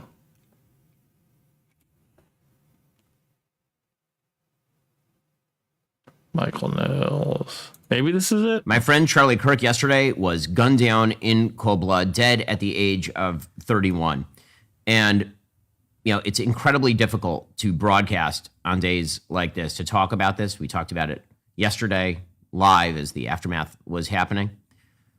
Maybe it's this part. When people that you know enter the pages of history, which is what Charlie will do, he'll go down as one of the most transformative political figures in American history, Charlie Kirk. When a person that you know is a full human being with all of the wonderful things about them and all the flaws becomes a part of history, something happens. And that is the brightest part of them shines through everything else. And that's what you're seeing today. The brightest part of Charlie, the part of him that was about faith and family and community and biblical values and God and country and American patriotism and, yes, free speech and debate and discussion and the vibrant, bustling democracy that America is, and that Charlie spent his entire life, literally his entire life, from the time he was young, fighting for. All that shines through. Machiavelli, welcome to the stream, sir. Salute to you, Camp. Hey, man, I appreciate you finally joining the stream. Yeah, dude, we were going through this a little bit, but I just remembered somebody was asking about Ben Shapiro if he was going to continue, or I don't know. I think Ben Shapiro actually made a vow that he was going to continue with the college tours and he wasn't going to cancel anything because he's like not going to go cowering in the corner, and he's going to keep it going. So he said that, you guys might have made a martyr out of Charlie Kirk, but he is not going to go silent. He's going to continue. He said he was going to pick up the bloodstained mic and carry on Charlie Kirk's message. That's what Ben Shapiro said. I just want to make sure that I find it in this because I think that's what he said. And every time you see... But welcome to the stream, Machiavelli. I'm glad to see you finally made it, sir. A picture of Charlie, you can see it in his face, the joy with which he engaged the world, the willingness to go to battle on behalf of the country, the willingness to say things, the willingness to go to places where people disagreed. He was what made America great and will continue to make America great going forward because we're going to have to pick up that baton. There's a prayer that we do at Jewish funerals that I want to read as well. It's called Kel Malei Rachamim. I'm not going to read it in Hebrew. It says, O God, full of compassion, thou who dwellest on high, grant perfect rest beneath the sheltering wings of thy presence, among the holy and pure who shine as the brightness on the heavens, unto the soul of Charlie, the son of Robert. Machiavelli says he knows he's safe. I mean, that is a possibility. It is a possibility that he might know that, there's no risk in him going out. But, who's to say, who's to really make that call and be 100% for sure? Has gone unto eternity, and in whose memory charity is offered. May his repose be in paradise. May the Lord of mercy bring him under the cover of his wings forever. May his soul be bound up in the bond of eternal life. May the Lord be his possession, and may he rest in peace. Amen. Now, it's still up to us.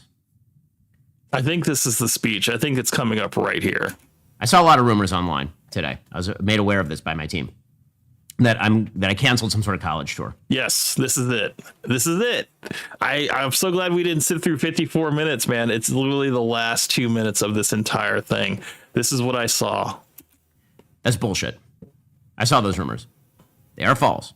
I will be coming to college campuses, many of them this year. So will we all, I am sure, because we're Americans and we're not going to be deterred. Charlie's voice is not silent. We're going to pick up that bloodstained microphone where Charlie left it.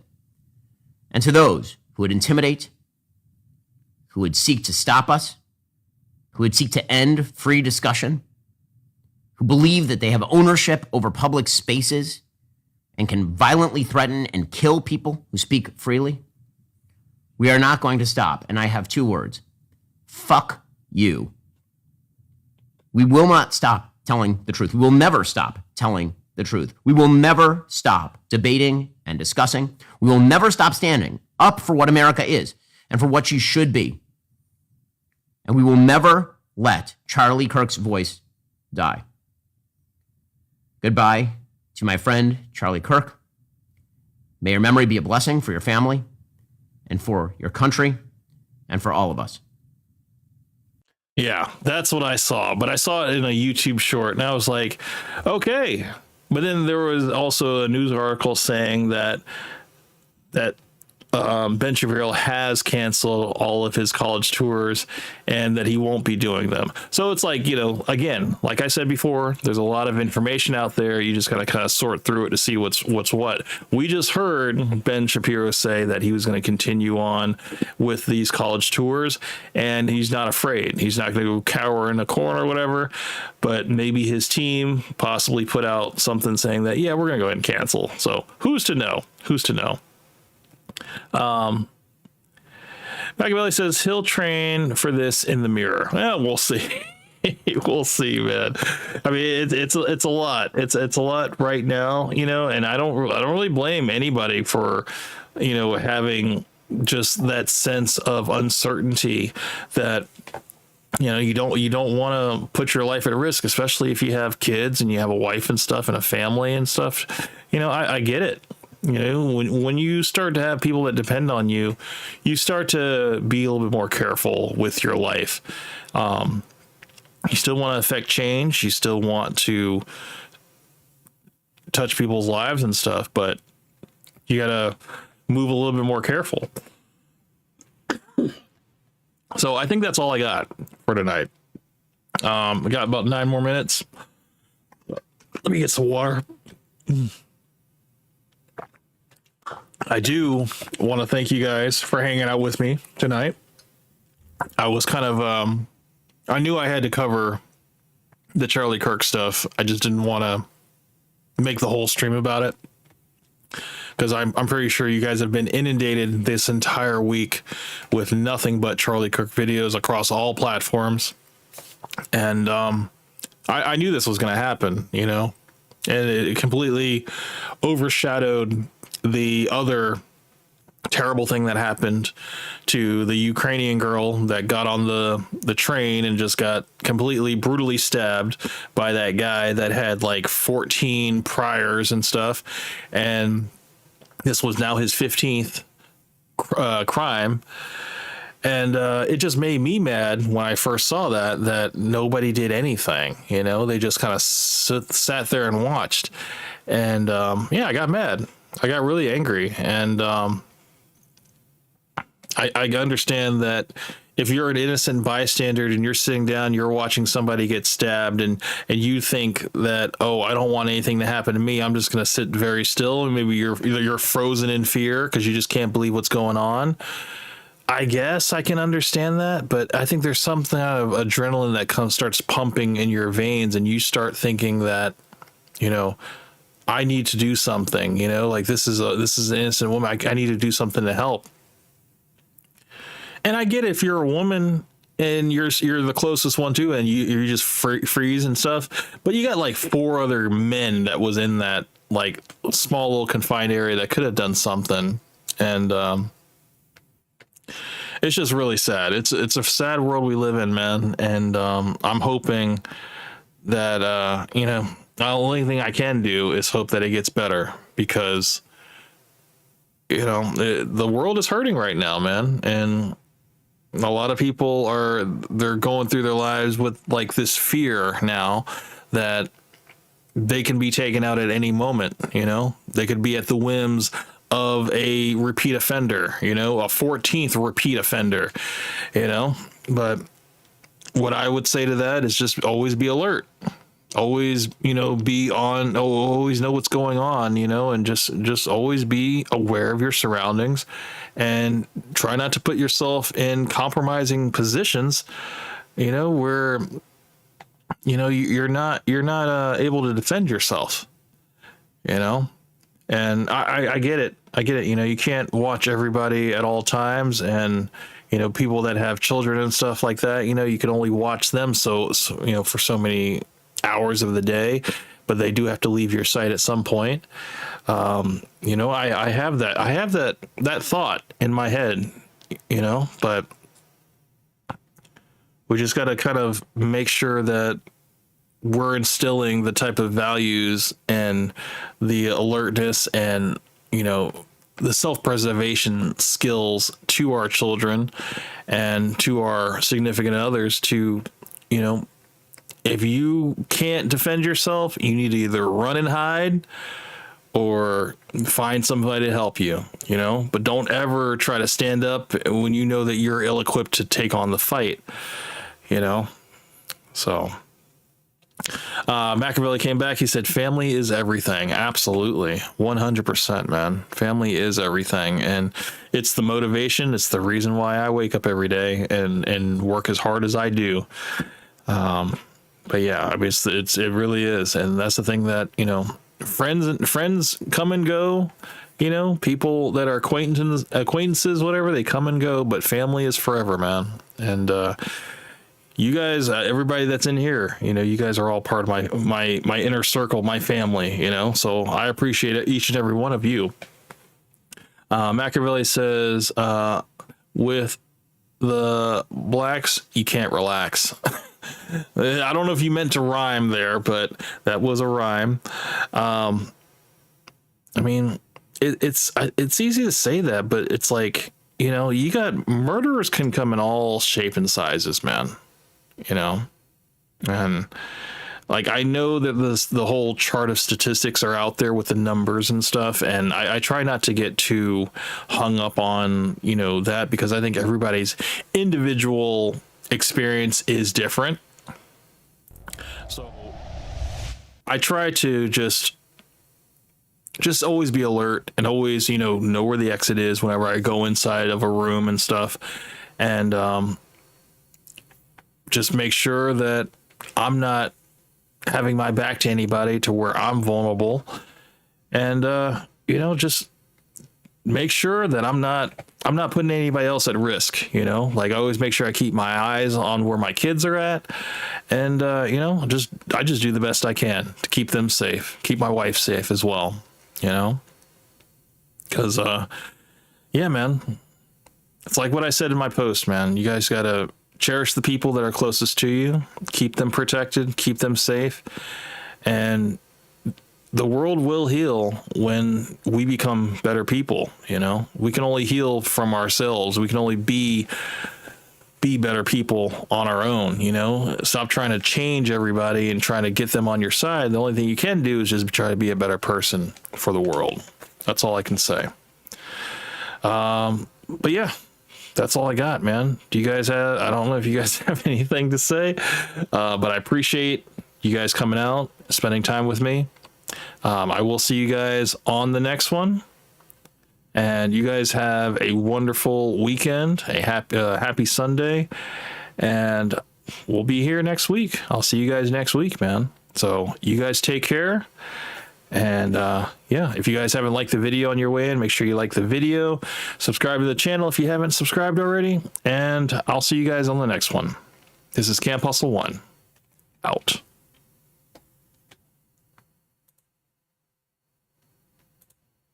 Peace.